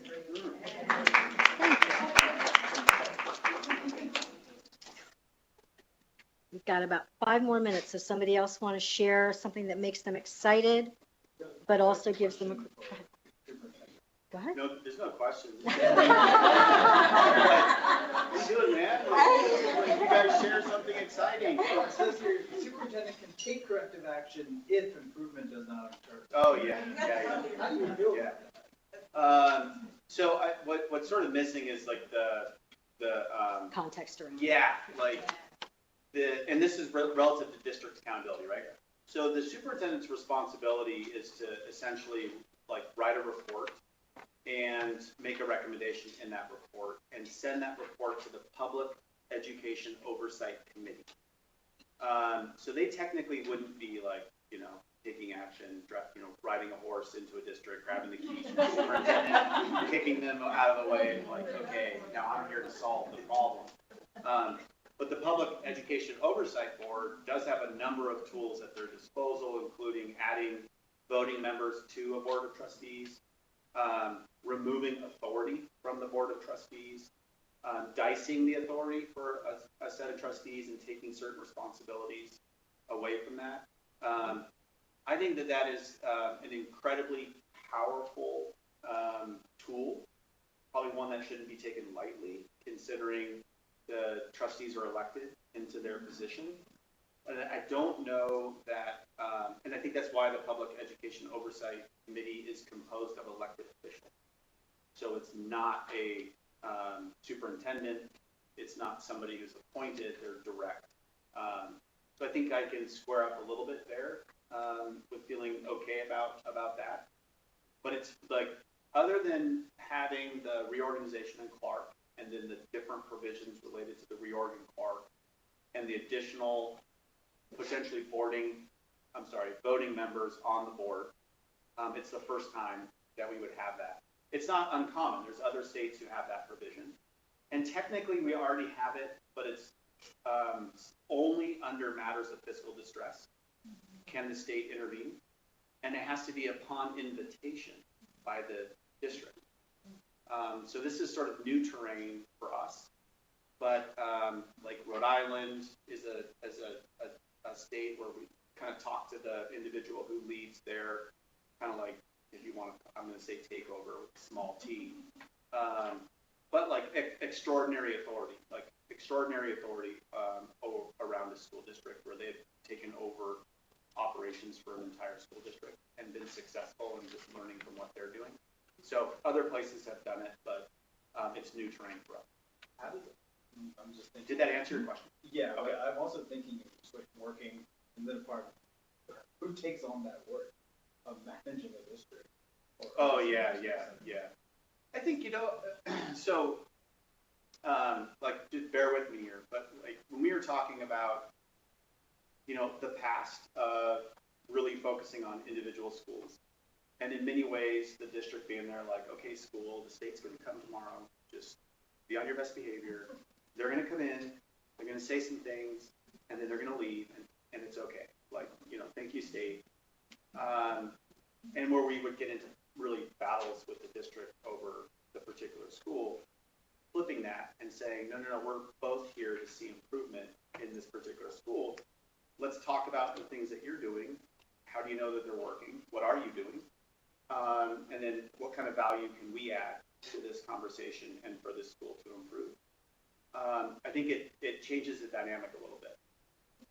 Now, fast forward, these provisions of accountability in like the most rapid and efficient, and I don't think we're going to meet this, but I think 2030 was when we would start identifying districts as like underperforming, and then they wouldn't be subject to sanction well until like early 2030. So some time. And I was kind of gaming it out in my mind, like, under what circumstances might the Public Oversight Board exercise some of this extraordinary authority? I think if the superintendent's report to this oversight board is, hey, let's do two scenarios. District A is, continues to underperform. They've been flashing yellow lights for the last 3 years. We've worked with them. They've opened their doors. They've talked to us. We work with their trustees. Like, they've revised their strategic plan. We continue to work with them.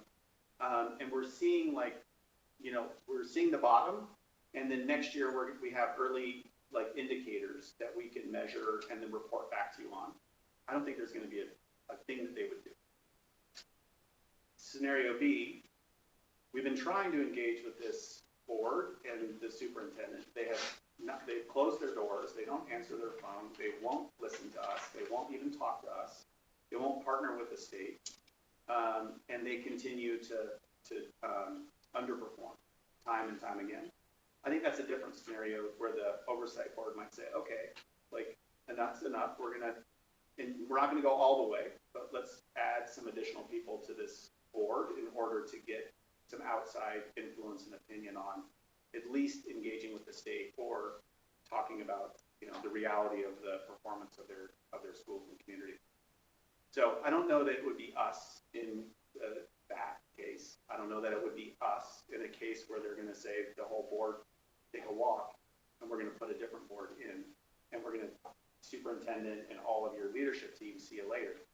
Those are just extraordinary authorities that they have the ability to do, but I don't know that they would take those. From my just seeing it right now, that could change in 5-6 years.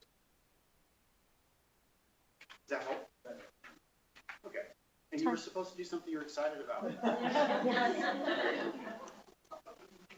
Anybody else? We've got time for one more. In the back.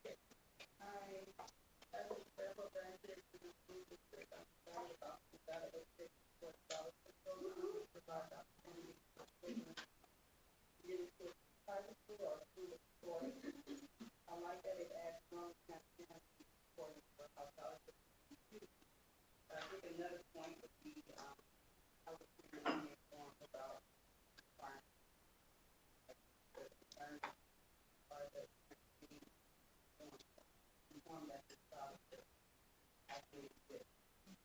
So in other words, concern about how do we communicate to families about their opportunity for school choice?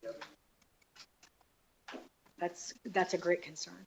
And then Patrice, I saw your hand go up at the same time. Go ahead. Yeah, so mine wasn't necessarily an excitement. Always exciting. Anything that's going to move education forward is a positive thing. But I'm always the pre-K, like how many things is really starting with pre-K, and even like you said, first, because I feel like if we had those options to start infusing the foundation for literacy and math skills and all those things way before they even enter the gate of an elementary school, that's when we're going to see the most impact. And so looking at all these bills and initiatives, like where does that work fit into the equation? We do need to expand pre-K because then we're running out of, because the high school teachers blame the middle school teachers, the middle school teachers blame the elementary are like, oh wait, we can blame the pre-K. Okay, we're good. And then one of my concerns or one of my thoughts that I'm going, will choice then extend down to pre-K? What does that look like if we move to a universal pre-K system? And we know that the pre-K system isn't just district run, right? What is that? What does that look like? So that was one of my wonderings. I want to just share, each of us, if you go into a school, interact with the family, like you're touched by certain things over your time at the state level. And if you haven't been, then find a reason to get into some schools, find a reason to go follow a teacher that just got their license into their classroom. Like what an awesome sort of like, opportunity to sort of connect the dots for you. Or if you just need some inspiration. The luxury of this position and the burden is you get phone calls that are devastating, touch you in a way that you're like, oh man. But then you also get moments where you see a policy come all the way through and it comes back at you from an individual and their family who benefited from this. And I had a phone call from a grandfather. I was just a random phone call that I picked up, and he went on and on about what the choice scholarship meant for his family. He had assumed responsibility for his grandkids because that family fell apart, and he was now responsible. And it was pretty cool. It was really cool. Yeah. Yeah, go ahead. I just wanted to kind of help us start to wrap up this piece and talk about some of the roles. So if you guys have taken a look at 460, it's a lot. And we have us in this room. So I really want you guys to challenge each other and us.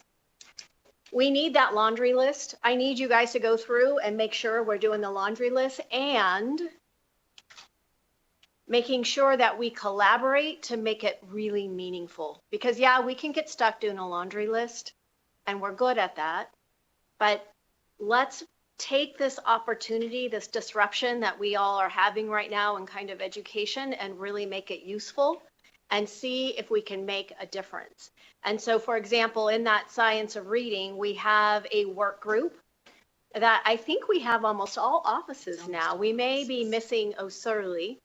But so if you have concerns or ideas, or you're like, hey, we need to connect this. I had an aha moment, and it came from the CTE world. And you're like, Christy, literacy, CTE, what? So I was with a group of curriculum specialists, and they said, hey, we've got this one curriculum over here, and we only have 19% of kids that are successful. And they didn't say bad teachers. They didn't say bad kids. What they said is, what's the curriculum? What's the assessment? Is there a through line? Nope, not a through line. We have to change the curriculum and the assessment because there's no through line. And so as you see in the science of reading that we have PD, right? We have pre-service. So Jeff's team is going to be working with the universities. We have the PD for the teachers in service or post-service. We have assessments. We have curriculum. So let's really see. I mean, I'm so excited. This is what I'm really excited about. I'm excited about the work that you guys are going to knit together. Because if we don't knit it together at the state, we're going to push it down to the districts. And if the districts don't knit it down, they're going to push it down to schools. And then our teachers are going to have, once again, a, disjointed system that they, like, oh, well, the state chose these assessments, but they're doing this PD and they're not aligned. So really, I'm really excited about seeing the joint work between the different offices on this. And Lisa and I have talked a lot about what that looks like. So that's one work group. If you have ideas, you want to join, please let Lisa or I know. Another work group is coming. Kathy, you want to talk? Yeah, real quick.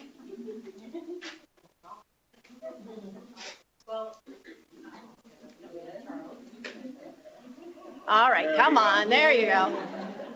So, other work groups and frameworks that you been around statewide performance evaluation, but that's the language they attributed to Bill. But we know it affectionately as yes, the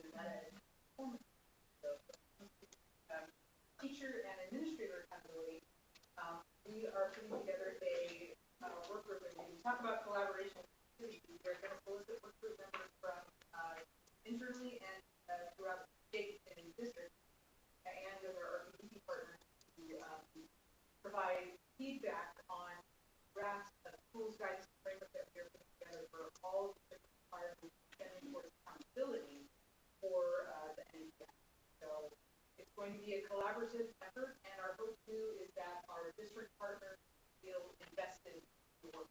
They are the ones that are trying to affect, they're the ones that are primarily going to be responsible for implementation on that.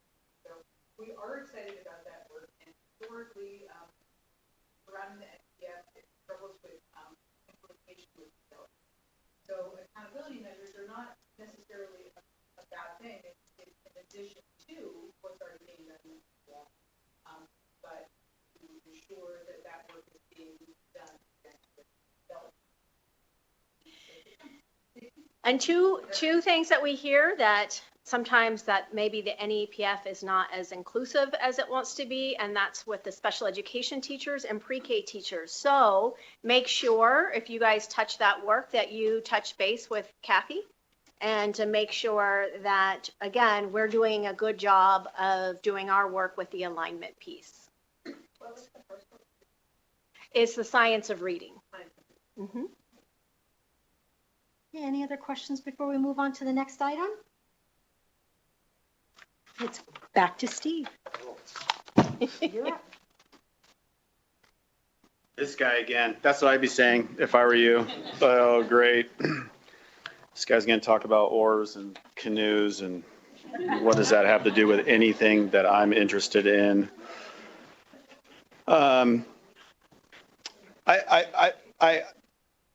Yes, rudders and oars, collaboration, communication. Because, like, just bear with me. I'm 100% convinced. And if you read the efficiency assessment, you're left with, you could be left with, no, you definitely, it's in this efficiency assessment that we're short like 100 and something staff. So yeah, I mean, they compared us to other states and they were like, oh, you're short. So even if we wanted to put everybody on an oar, we don't have enough people on the oars. So we have to be thoughtful about how we approach our work. And that's really what is behind my elevating of the oars and the rudders, is to get really thoughtful about how we approach the work. I want to do one more, and then I'm going to go into the efficiency assessment, and I'll be really quick about it. But it has a little bit about how you decide what to do. So if oars and rudders kind of gives you a way of like, is this oar, is this rudder? How we decide about where to start on the list and what to tackle on the list is where this next one comes in. And I was introduced to this by Annie Duke. Are you familiar with Annie Duke? She's the female poker player. That's how she's known. I think she's got much more of an academic background than that. But she was talking about decisions and how to make decisions and decision making. You're familiar? She's amazing. She's amazing. And I'm going to do it a disservice by shortening it. Even if I did it longer, I'd still be doing it a disservice. But she's got a lot of really high quality work and writing. But she gave us an example about how Google X, which is a group within Google that hears all sorts of crazy ideas. Like if we all had a crazy idea, we could pitch it to this group of Google X and they can decide whether Google wants to invest in it or not. But how they make decisions. And they kind of use a framework. And let's just pretend like tomorrow, like right now, this meeting, we're going to decide that we're going to all quit tomorrow. And we are going to build pedestals and train monkeys to juggle really cool things on top of this pedestal. And we're going to go out into the Las Vegas communities and we're going to put a bucket in front of it, in front of the juggling monkey, and people are going to put money in it. That's how we're going to make a living. Entertainment. What would be the most difficult part of that task? Train the monkey. Getting a permit. We're gonna go undercover. We're gonna go undercover until they require us to get a permit. Quitting your job. That's gonna be the hard part. Okay. Risky. Yeah. Getting the monkeys? Yeah. I don't know where you get them. Seemed like some consensus around training the monkey would be like the hard part of that job. Anybody familiar with the high-speed rail in California? Kind of a chuckle. What's the chuckle for? With $16 billion Yeah, how come? Do you know anything, or what do you suspect? I think there's some regulatory concerns and environmental impact stuff and just in general inefficiency. Yeah, what do they have, like like Atwater to Bakersfield or something? Like, okay. The monkey pedestal is a way that this sort of Google X team makes its tries to make its decisions about where to begin. And the idea is, in any project, you first confront the most difficult thing before you start building pedestals. So if we wanted to do this tomorrow, I think rightfully there's some consensus around train the monkey would be like the challenging thing. So if we think about train the monkey first, sometimes our inclination is, well, let's build pedestals. Because that's what we're good at. Building rail, we're good at building rail. And we can start the high-speed rail because, hey, let's just start building. And then we realize, well, wait a minute, we've got to connect farms. We've got to actually get through the grapevine, which, as I understand it, is like the principal challenge. The issue that was before Google X in this example was an idea of taking people and transporting them like in a tube from, I think you're riding in something, not like just like, I don't know, but from like Los Angeles to New York City. And they would do it at like 500 miles an hour. And the Google X team's like, okay, like monkey pedestal, regulatory problems, getting this thing built. Okay. And then someone was like, wait a minute, decelerating the human being from 500 miles an hour to 0. And they started doing some math and they realized it's impossible. You're going to kill everybody. This is like, that's not the thing. But if we started focusing on, oh, okay, yeah, we could build a tube and we could like stand, like, yeah, we could start doing this. That'd be pedestal work. And they'd miss the big problem. They'd miss the grapevine. They'd miss the training, the juggling. They'd miss decelerating people from 500 miles an hour without killing them. My understanding is Virgin Atlantic agreed to this project. And I think they're in the $100+ million before they realized, oh crap, we're going to kill people if we decelerate them. So they have pivoted to now try to figure out a way to move cargo through a tube rather than people, right? So they had to completely adjust the project from what it was intended to do because they missed the monkey, if you will, and they first started on the pedestals. So another way of thinking when your teams about when you get your list and you start to look at 460 or look at 81 or you look at 533 or you look at the work that you're currently doing, it's an important way of thinking about like, wait a minute, are we building the pedestal or are we attacking the hard part first? And let's attack the hard part first. So an important thing to add to your list today around collaboration, communication, grabbing the rudder, and considering the hard stuff first. In this particular fictional example, training the monkey. There's other hard parts. I had mentioned earlier about the efficiency assessment. And I think the pedestal work, and I've shared this with the leadership team, shared this with staff, the pedestal work is the organizational chart. Like I could change organizational charts all the time. And will that like support collaboration? Sure, it will. Will it enable it? It can be an enabler. But without sort of interest or you all leading the collaboration, there's no org chart in the world that's going to work. Unless it's like every one person like is supervised by one person. There is no way of attacking the hard part without just attacking the hard part to ensuring that the Department of Education becomes what you all want it to be. This isn't us saying this is what it needs to be, but you read the efficiency assessment, you read the feedback that you all contributed and your peers contributed to the efficiency assessment. You want an environment that's professional, that's collaborative, and that's problem solving and focused on why we're here. And I know that the EPPs in the room How many EPPs work at DMV? But for our administrative assistants, our management analysts, our program officers, our ASOs, like you folks have choices across state government, more so than the EPPs do, more so than I would have. But you choose to work at the Department of Education. And I think Christy mentioned it earlier, like everybody belongs here. And I want us to be known as a collaborative. You all want yourselves to be known as a collaborative environment where auditors and educators and admin assistants, like we are all working towards a brighter future for the state. If it's enroll, enlist, and earn, if it's improving outcomes or ensuring that all kids have the opportunities in life that stem from a great education, like they're all anchored around the same principle and value statement.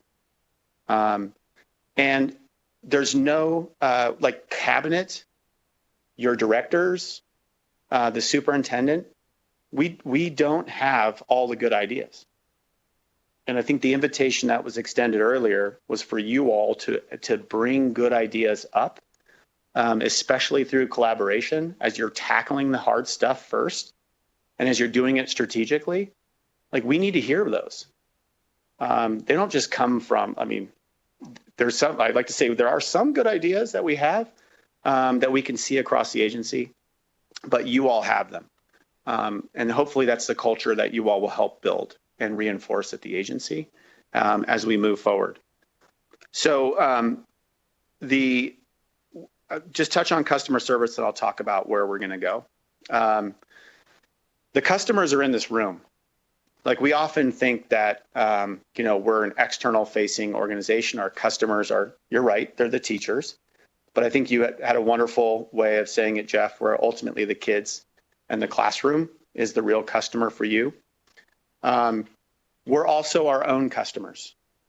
So where's anybody from the grants unit here? No? They're up there like grinding away on RFRs. We are all our own customers. And so in as much as we want to improve customer service and collaboration externally with our districts, we also want our customers internally as well. What we anticipate doing in the reorg or a component of reorganizing the agency so that it's sort of the org chart is organized to enable more collaboration. And based upon what I'm reading in the efficiency assessment, and I think where we've all kind of landed, is we're going to create a central services bureau. At first, I thought it was going to be in the superintendent's office, but that has changed as we've kind of continued these discussions across the state and with other people at DHRM. And it makes more sense for the first change, and this will be the only change that I'll make as the interim state superintendent. Any other changes would come up from you, for you, through your directors, through the deputies. We've collected a lot of really good ideas about how the organization might need to look in order to enable additional collaboration. But again, these are pedestal parts of this, is in Megan's office. So the first change will be adjusting Megan's office to create 2 bureaus. And 1 bureau will be for centralized services. And the way that I'm seeing that, the way that we're thinking or conceptualizing the centralized services is those things that are kind of distributed across that we all spend our time on, but that would be much more efficient if 1 person specialized in it. So how many folks are in the hiring process, like do the RTO, the requests to fills, the job descriptions, all those things? Not as many as I thought. And the Carson City, it was like, yeah, come on, put that arm up when I'm asking. You got to help out the superintendent a little bit, man. So we have an example of a position that's new. In that Central Services Bureau is a human resources liaison. So we'll have 1 person who will support everybody across the agency in navigating the HR recruitment process. They'll also help supervisors on timelines for evaluations. They won't, of course, take off the responsibility of the supervisor for FMLA and other private protected information. Another area that's within the office to support, well, underneath the centralized services is HR liaison. It's all of our contracts, kind of our internal facing servicing group, and our internal or our compliance division.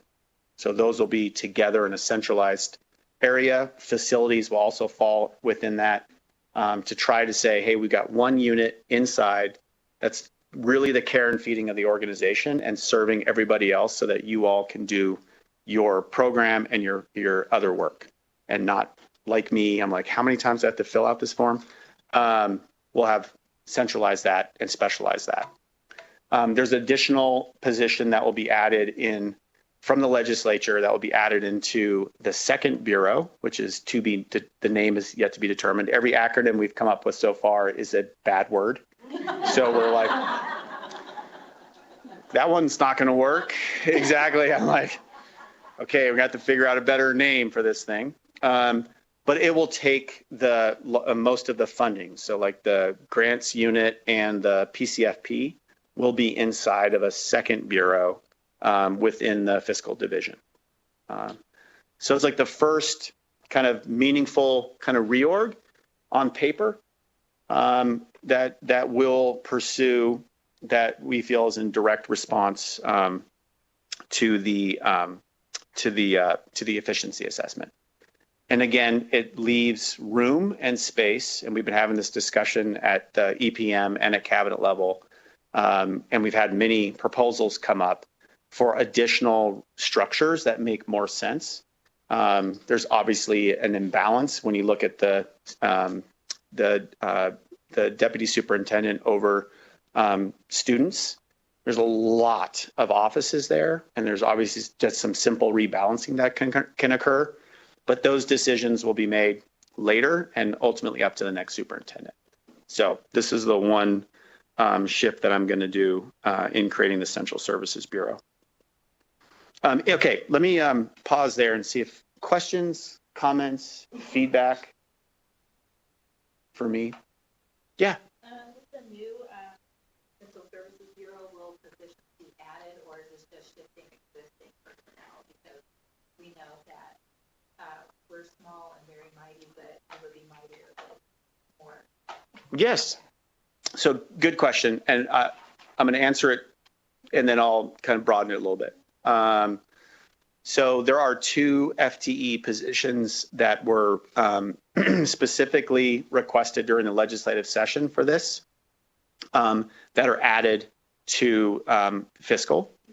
Any other positions in fiscal that were added? Contracts manager was added, so 3 positions were added, but it's a restructure of the existing positions. I would also add it's kind of a reorientation as well for the teams.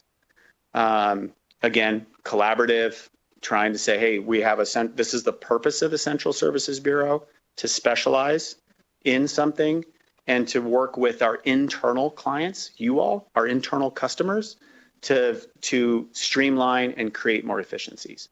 So it's hopefully it's both. And again, the hard part is changing our behavior.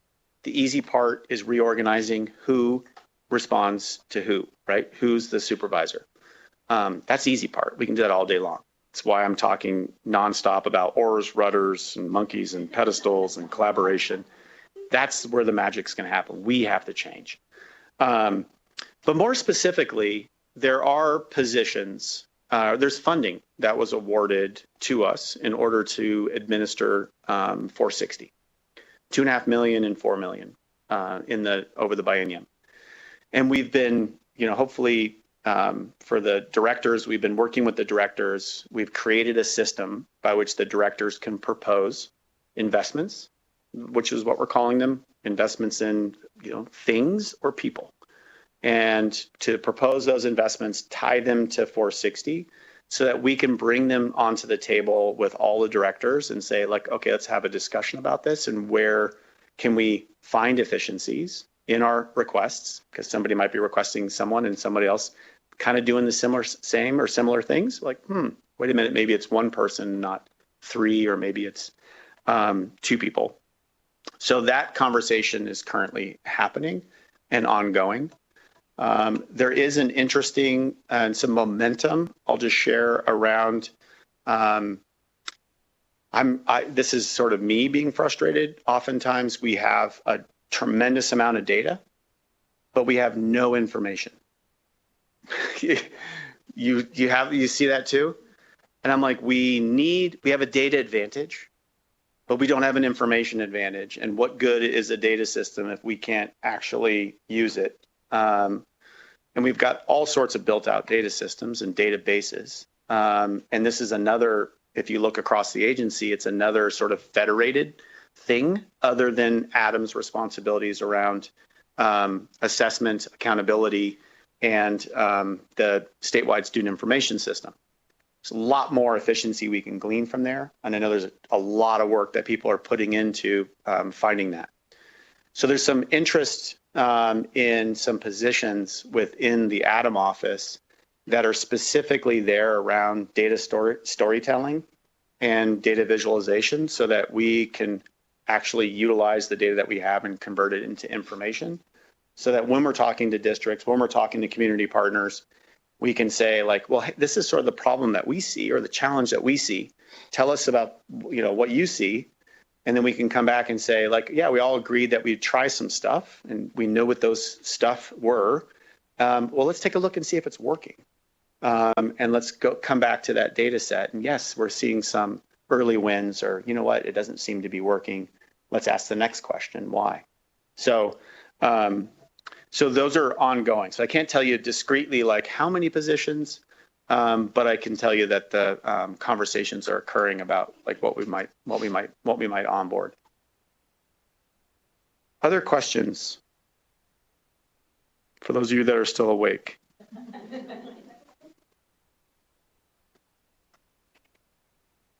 I'll just leave you with this, and I'm trying to make sure I close the loop because it's one thing to hear the guy just hot wind all day about stuff, but I want to make sure you know that we're trying to be we're listening and we're trying to take action on it. And like you, we have constraints, and hopefully you saw. And it's kind of been interrupted with the state IT interruption, but you saw the internal recruitment that we had.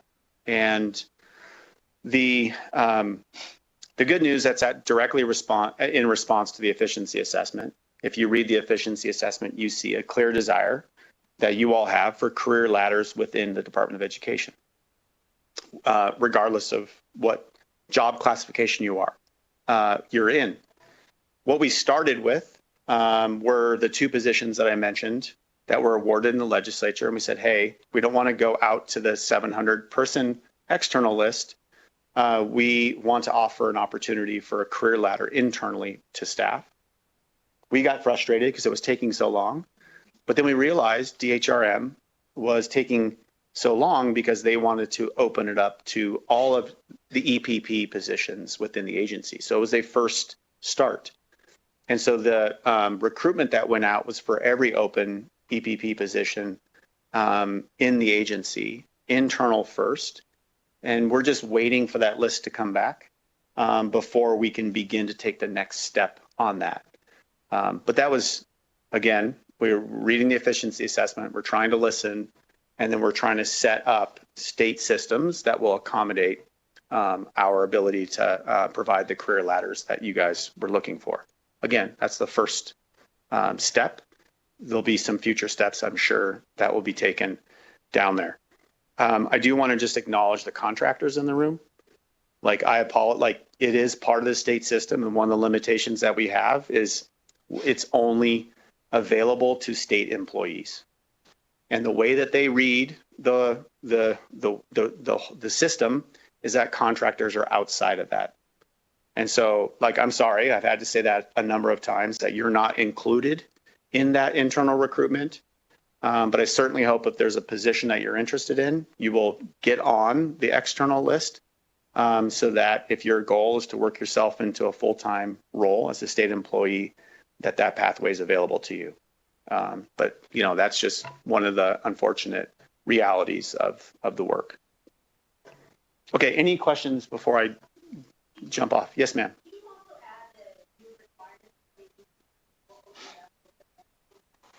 Yes, and the new requirement is a bachelor's degree instead of a master's degree. Is that the one you're referencing specifically? Yeah, so when did that new requirement land? 6 months ago? Yeah, so 6 months ago. Okay. So EPPs used to have the master's qualification, but now it's a bachelor's qualification and then a basket of other experience, perhaps specific to the role.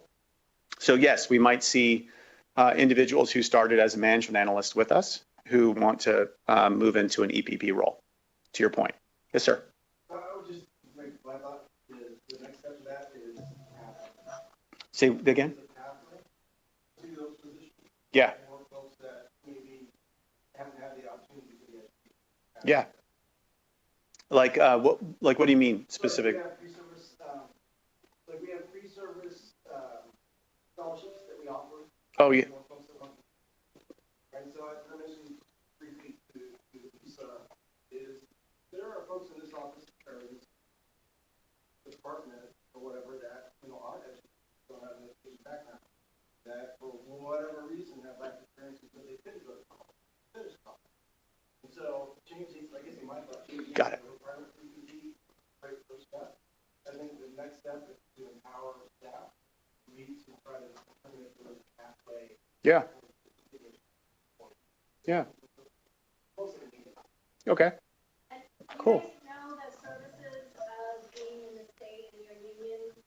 There are some online courses that are either greatly reduced for you all or for free. Sorry, couldn't get it out of there. So if you have some questions about TME, and I'll go ahead and connect you, but those are just two resources available to you now that make sure that you know. Yeah. I was gonna ask, are they're even being looked at for reference? Because other than like our friends that once you're at the top of that, there's really no other opportunities beyond perhaps looking at an EPS. EPS, yeah. But those are certainly there's not very many of those positions available, but even with the ones that are you're even limited in your growth there. Mm-hmm. So I'm curious, what other opportunities are there? As you mentioned, there's not an EPP at the TMV, correct. So They're just us. where else, what other opportunities do we have? I mean, I must admit, as an EPP, I consider trying to switch over to the MA route because I think there's more opportunities there, even though the salary rate is comparable. Interesting. So I'm just curious, what other opportunities are there for? It's a good question. I don't know of any beyond those that you just explained, but I could be missing something. I don't know if you all. The other issue with that, I agree with you, Laura. EPPs are looking at going back into your districts now too, because depending on your years and your education level, you can now make more. Oh yeah, we lose a ton of capacity to the districts. So We really do. it would be nice if the EPP, And institutional knowledge, yeah. Who said that? Yeah. Yep. It would be nice if the EPP had some pathway. I mean, Jen's been here longer than me, and we're EPP. You're EPP'd out. Yeah. I can quickly share a statewide initiative that's going on that partially led to the change in the experience for the EPP class. The state is going through a classification and compensation study. Their original goal was to have that all completed by last December, so the classification could be considered during this legislative session. Unfortunately, there were a number of things that obviously led to that not being possible, but they're continuing that analysis and research, looking at the classifications that exist, trying to streamline them, redefine them to some extent so that way they align a little more closely with their private sector counterpart. So that way, as we're bringing people in, like there's a standardization in those titles, so anyone can easily tell, management analysts sometimes aligns, budget analysts, things like that. So that work is ongoing. They're looking at aligning the compensation with that then as well. As I understand, there's potential that the STEP system will go away. This data is, this information is probably a year old now. So they haven't shared anything new, but they are looking at that system. They're just delayed in doing that. So I think that next legislative session, we can anticipate some more coming forward as part of that. So they're working on it. I shouldn't say we, but it's just. Yeah, I mean, we're subject to the state's stuff. Yeah. Yeah. Gosh, usually she brings all the bad news. Right? I mean, man, Megan's a downer usually. I'm like, oh, here we go. Another audit finding. I'm just kidding. We love you, Megan.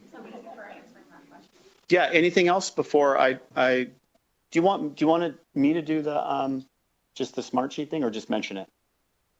Well, so since y'all are in here, you may not know that some of the computers are getting locked down, and so we're not able to log into the smart sheet. Got it. So I think talking about it. So just operationally, sort of tactical stuff. No more oars, rudders, monkeys. Just tactical things.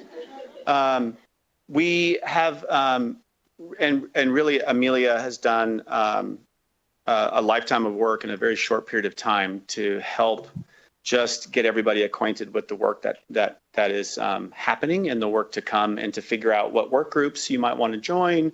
All the memos, of course, you see, but you've got one of them back there, but the memos are posted to our website. We also have kind of a splash page in Smartsheet. All of that information probably has been or will again be shared with you so that you have it on the top of your busy inbox. But it's literally a dashboard of kind of our legislative, post-legislative work. And on it, you'll see all of our memos.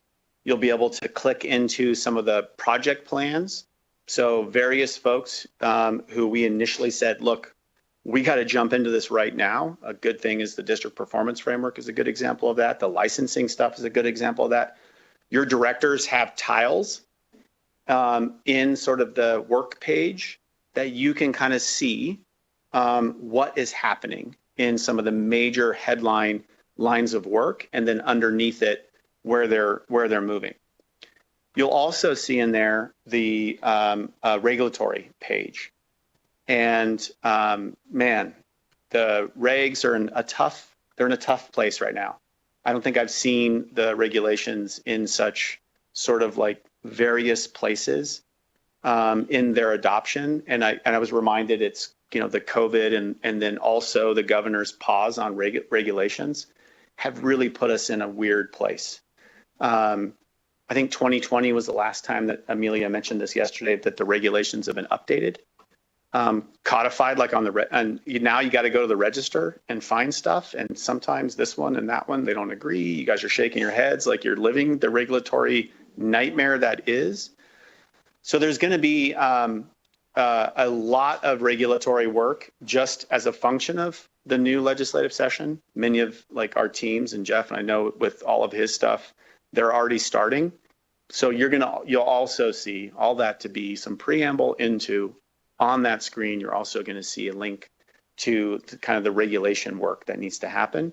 What we're trying to do is we're trying to capture the cadence of new regs that need to go, and making sure that we don't miss existing stuff that's sitting out there that we can also either bring on board, or that we need to emerge into a new reg, or we can get rid of an old reg that's in between codification and actually it's hearings wherever it sits along that path. So there's going to be lots of cleanup on the regs while folks are advancing new regs in response. So that dashboard is fantastic. There's also a communications plan.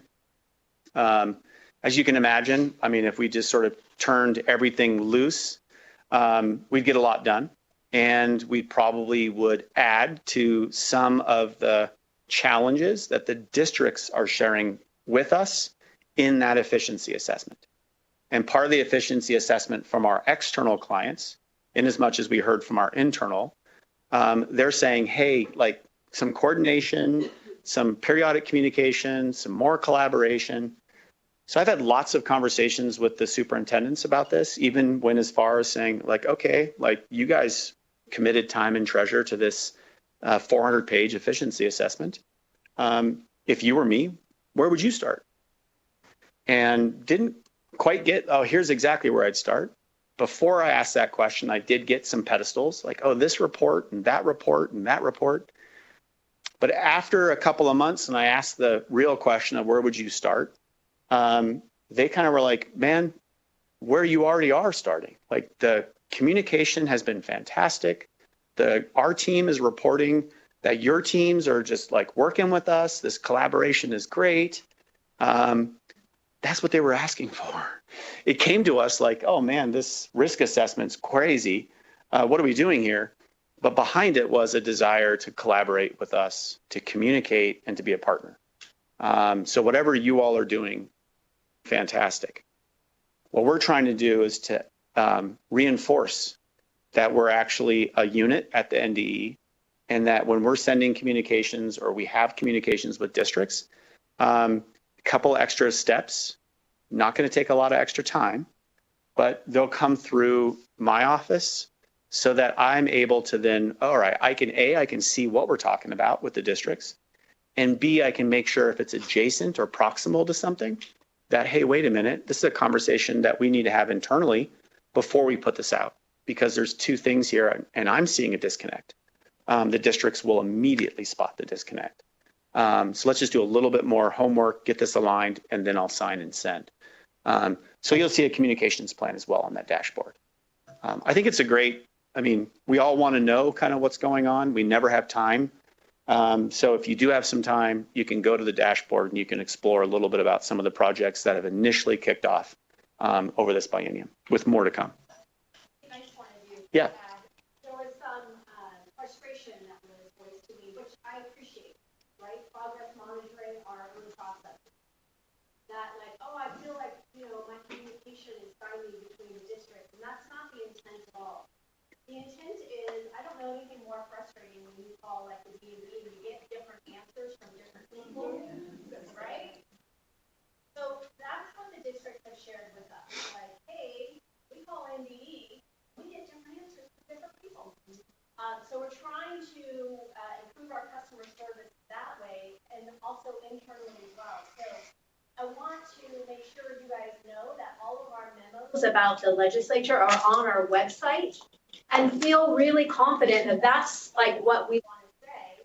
And then also the reason I had people stand up so you guys can see who kind of owns that body of work, feel free to respond back to them and like, hey, let me get you the expert. Here's where the memo lies on our website, and then Kathy's really over any, let me get to Kathy. So if we could all work together like that, but that's the main point of the communication plan, not to put limits on you all communicating with us. It was really trying to cut down on the various answers that are. I kind of wanted to keep you all quiet, but yeah. As we're speaking about communication. Yes. And I'll just speak from my own personal lived experience in my little area that I work in. When there are like major moves, like for instance, like the stoppage or the starting of contracts, sometimes like a vendor will reach out to me saying, hey, did you know this was stopped? And a communication would come from NDE and I would know nothing about it. And then I'd have to try to clean up or save, a relationship. And that happened more often than not. So it's one of those things where, while I respect what the agency is trying to do, being left out of the, Yeah, not being copied or something on the, copied, Yep. It really, it damages NDE's relationship instead of help enforce it as the, a partner. Yeah. That's something that I would love for us to work on. It's good feedback. Because it's very hard when NDE puts out something and they give it to the LEAs and we don't even know. Yeah. And so then having to backfill information to make sure that structures and things are put in place to accommodate what the agency has expected of the LEAs is very difficult. Yeah. No, it's good feedback. Definitely seemed like the loop should be closed for sure. Anything else before I hand it over? What's that? Yeah. You can start getting emails from everybody now. Cool. Awesome. All right. Next up, I think, is Megan. Oh, man. It's your coffee. No, I'm just kidding. I know. I don't blame you. I would be in the same place. So few updates, technical, with the administration side. Quick show of hands. How many of y'all are here in December of last year when we had the Advantage shutdown? Okay, so about half of us. There were a lot more in the last group, but how many of you liked it? Yeah, no one. Yeah. The 2-week shutdown where we couldn't pay anything. Well, unfortunately, we get to do it all over again. On October 6th, the system will shut down again. They are, unfortunately, because the new accounting system is tied with the system that the state has gone with for all of the HR components, all of our systems, they have to shut the entire thing down and be able to switch over to the new HR recruitment and training modules. And then on October 19th, hopefully everything will come back online. Our new system for, like I said, doing recruitments, which will open up our ability to communicate with other states to recruit people, with the federal government system, that will all come back online. New training modules, all of that will come online with the new system, as well as our accounting system. So unfortunately, we do have to go through that same process again. We're going to be sending out the communication this week to our contracts and our vendors, our subrecipients. We're going to ask you to please communicate that with the people that you work with as well, to try and get those invoices submitted to us by October 3rd. I'm sorry, before October 3rd, which is the Friday before it all shuts down. So we can try to get everyone paid as soon as possible in advance of the shutdown.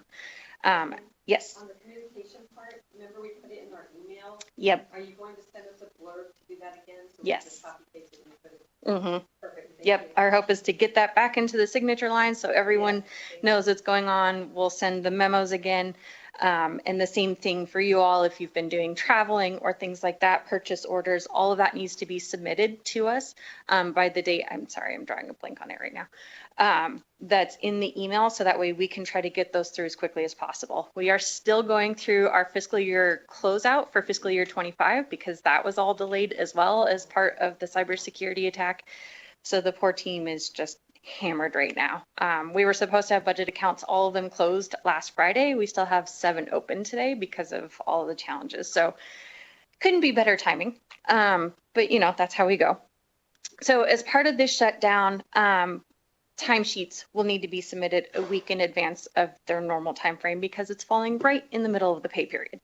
So we are asking everyone statewide to please submit your timesheet early.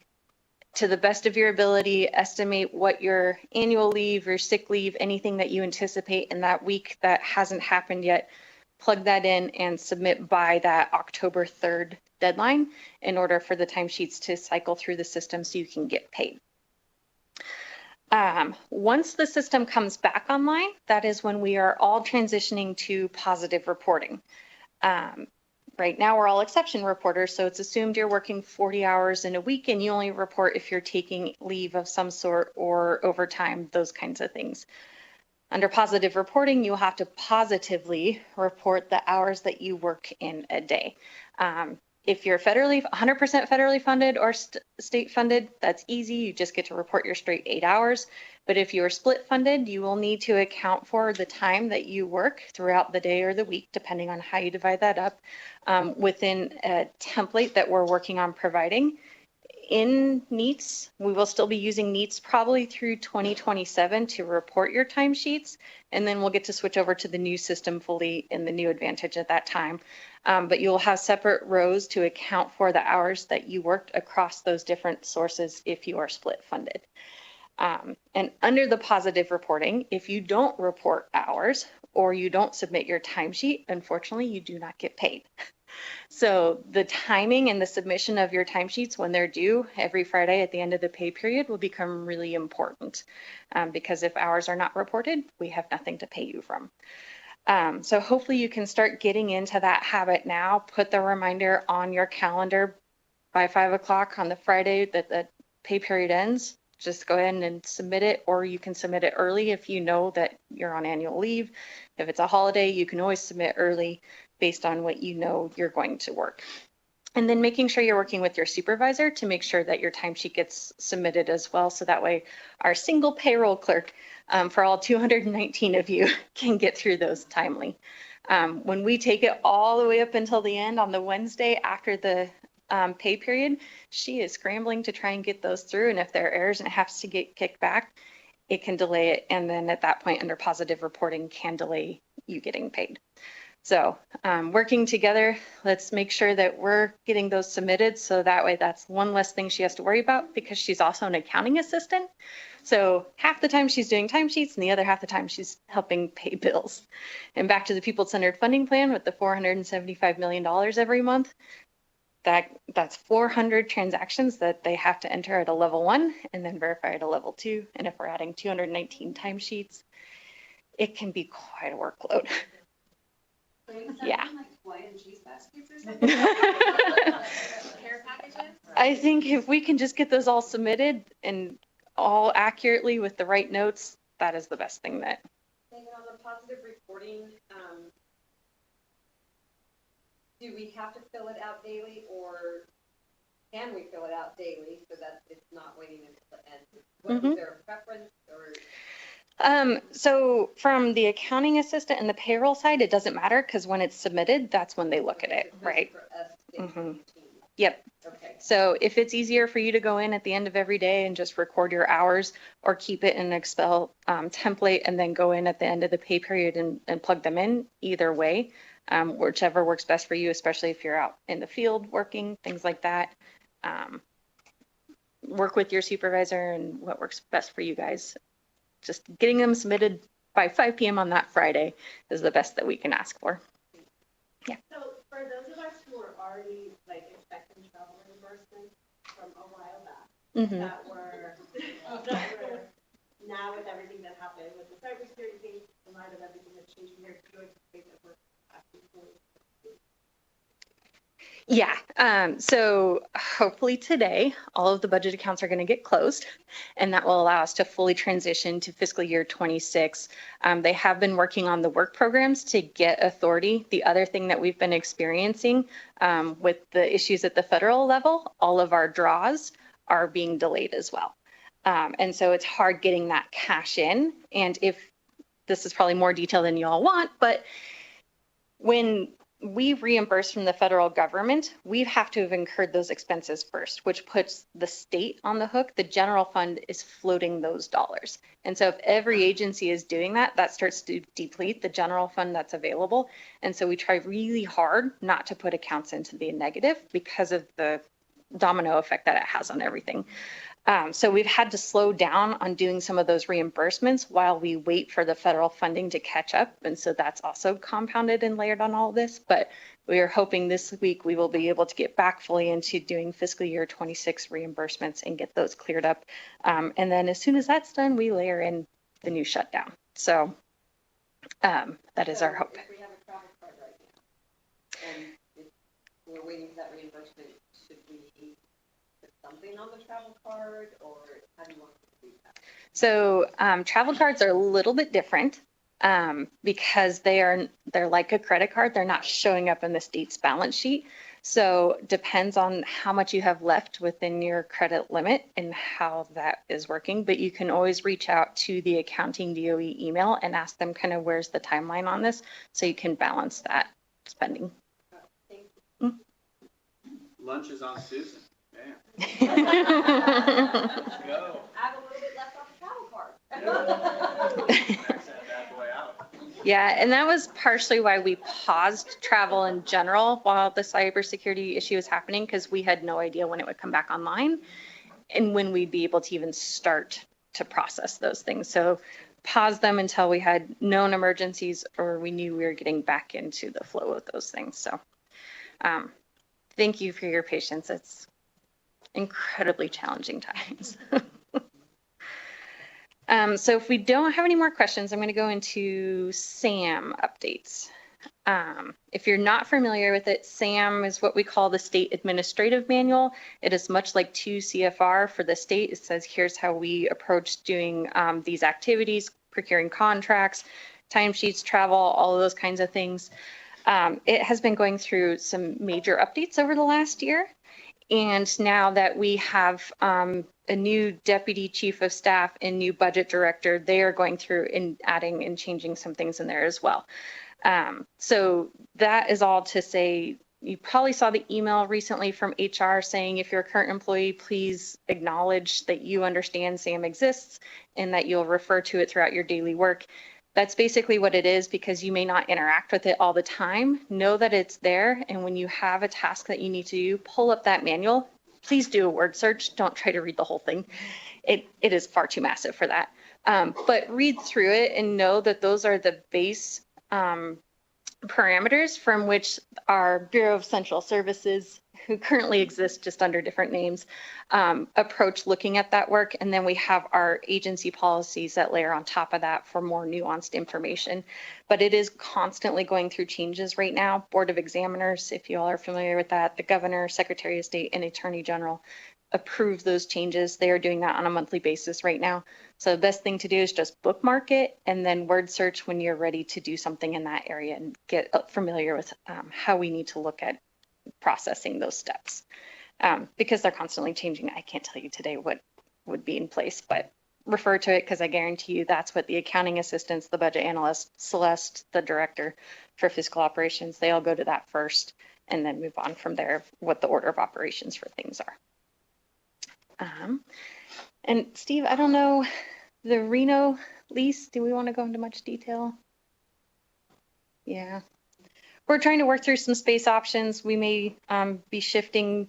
Our budget is pretty tight, so we're trying to look for alternative options in the north because we're running out of space with those two areas. But long story short, it's probably not going to change until next session based on budget. So. I was just going to add on the SAM.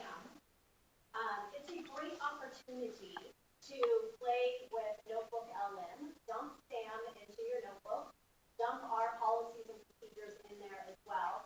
And as you are like, I wonder how to do this, you can query and it will come up with a step-by-step just to help you remember. It's a great way to do a little bit more than just a control find. The caveat, of course, is you want to make sure that you're using the most up-to-date copy. But again, it's a great opportunity to play and you get to learn a little bit how AI works as well. And it's a nice closed system. It's nice and safe. You guys can ask it all sorts of questions. And and if you have questions about it, there's plenty of us that are new to Notebook LM that can kind of help you with it step by step.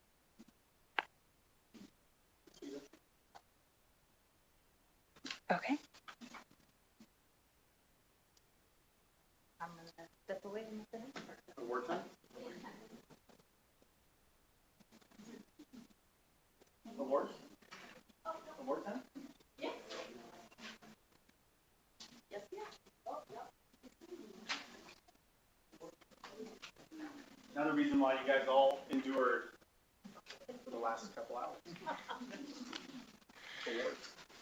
Awards. Awards. Yeah. So. Yeah. We're going to give each other awards up here. You guys. But So, no clapping. It's not allowed. Applause is not permitted. Yes, you've all broken the law. oh. I didn't even see that sign. Jazz hands. Jazz hands. Jazz hands, no clapping. Okay, but we're going to clap. So we wanted to end this meeting with gratitude. And so one of the things that Lisa reminded us yesterday was, do we have any IT people here? Can you stand up? Stand up.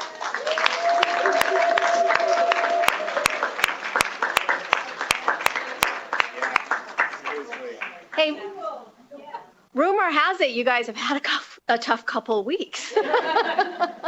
So just wanted to say thank you. We really appreciate you guys hanging in there. Yes. Oh, no applause. Thank you. Thank you. Thank you to our legally compliant team over there. You know what, for you, my reflection or feedback to the IT team, I think it's interesting for you all to hear. Like your ability to get to yes and find solutions is so appreciated. Because, you know, oftentimes we're in that cage of our own design, like, oh, nope, can't do that. But posting stuff on the website, figuring out, like, I don't know how many back channels we have to various things, but you all are exploring them, finding them, and then making it happen. So I just appreciate the solutions-based orientation that you all have. Like, it's just been so welcome during the disruption, but I don't think it's just during that either. So thank you, really thank you. And the other, I just wanted to pause and also say thank you. Usually in times of transition and interims, it's kind of chaotic. You kind of go backwards. But Megan and I were just kind of reflecting about how fun it has been with these two interim. So Lisa and Steve. You guys get the joy of working with Lisa every day. I wish, I wish we got more of her, but she is amazing. And Steve really, he just walked in and started doing stuff. It was so awesome. Yeah. I'm going to arrest you.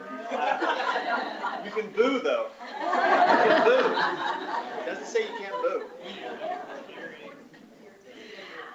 So anyways, so lots of reasons to be grateful. But we wanted to talk a little bit about the people that have hung in with us at NDE. And you guys kind of just heard all of the difficulties, right?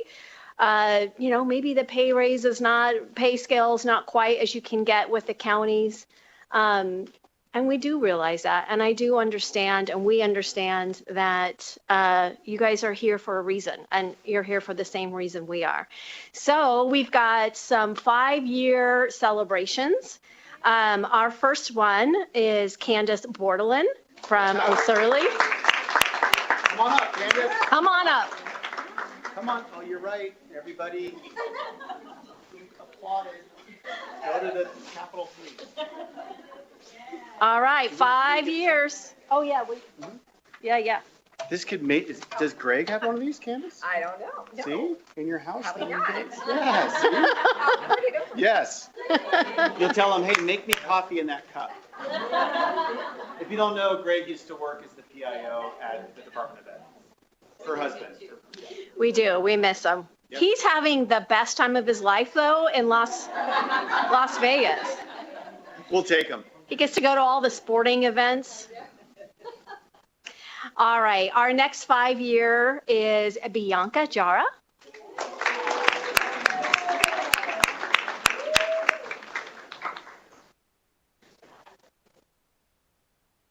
Did it. It felt like 10, but it was really 5.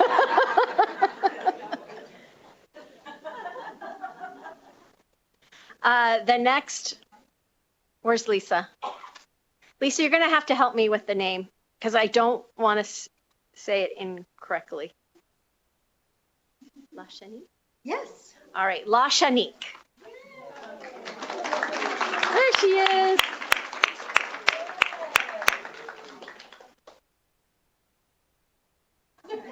And your colleagues are going to audit to make sure it's actually 5 years. Audit team, make sure. Huh? She have, I have a name back.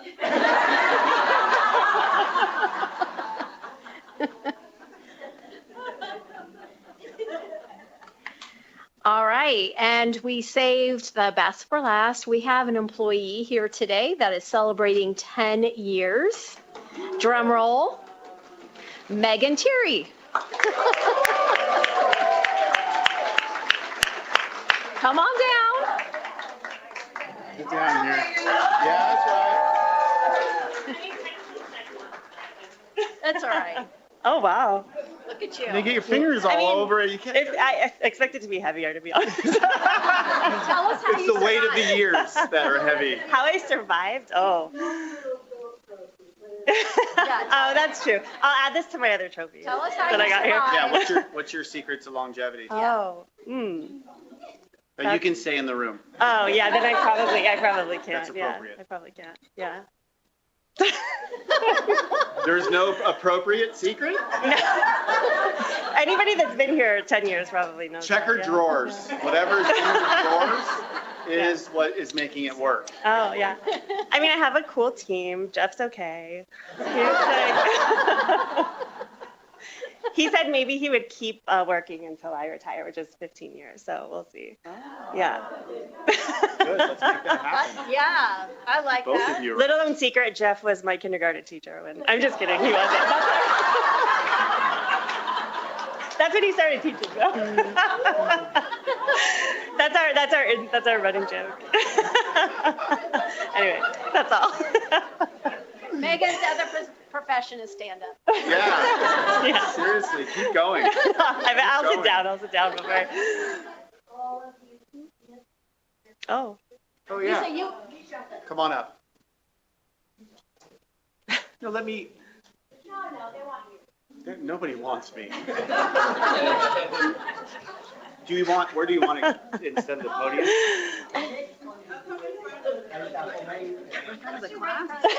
I know. All right. Ready? Wait. Even though it's not official. Yes. No, it's in bubble wrap. I didn't want to say. Yay! Let me get you this. Oh, yeah. So you have your bubble wrap and your box. Thank you. Keep an eye out for the Las Vegas staff check. Oh, I need to do one more shout out while Steve is putting together a box. He's not. He's working on a pillar. I want to keep it safe. It took you 10 years to get that. So I want to give a shout out to something that's pretty obvious. I love what you guys have done with the climate here. And I just think you guys do a really nice job. And it comes not from up above, it comes from you all. And I also want to give out an extra shout out to the climate team. Can the climate team please stand up?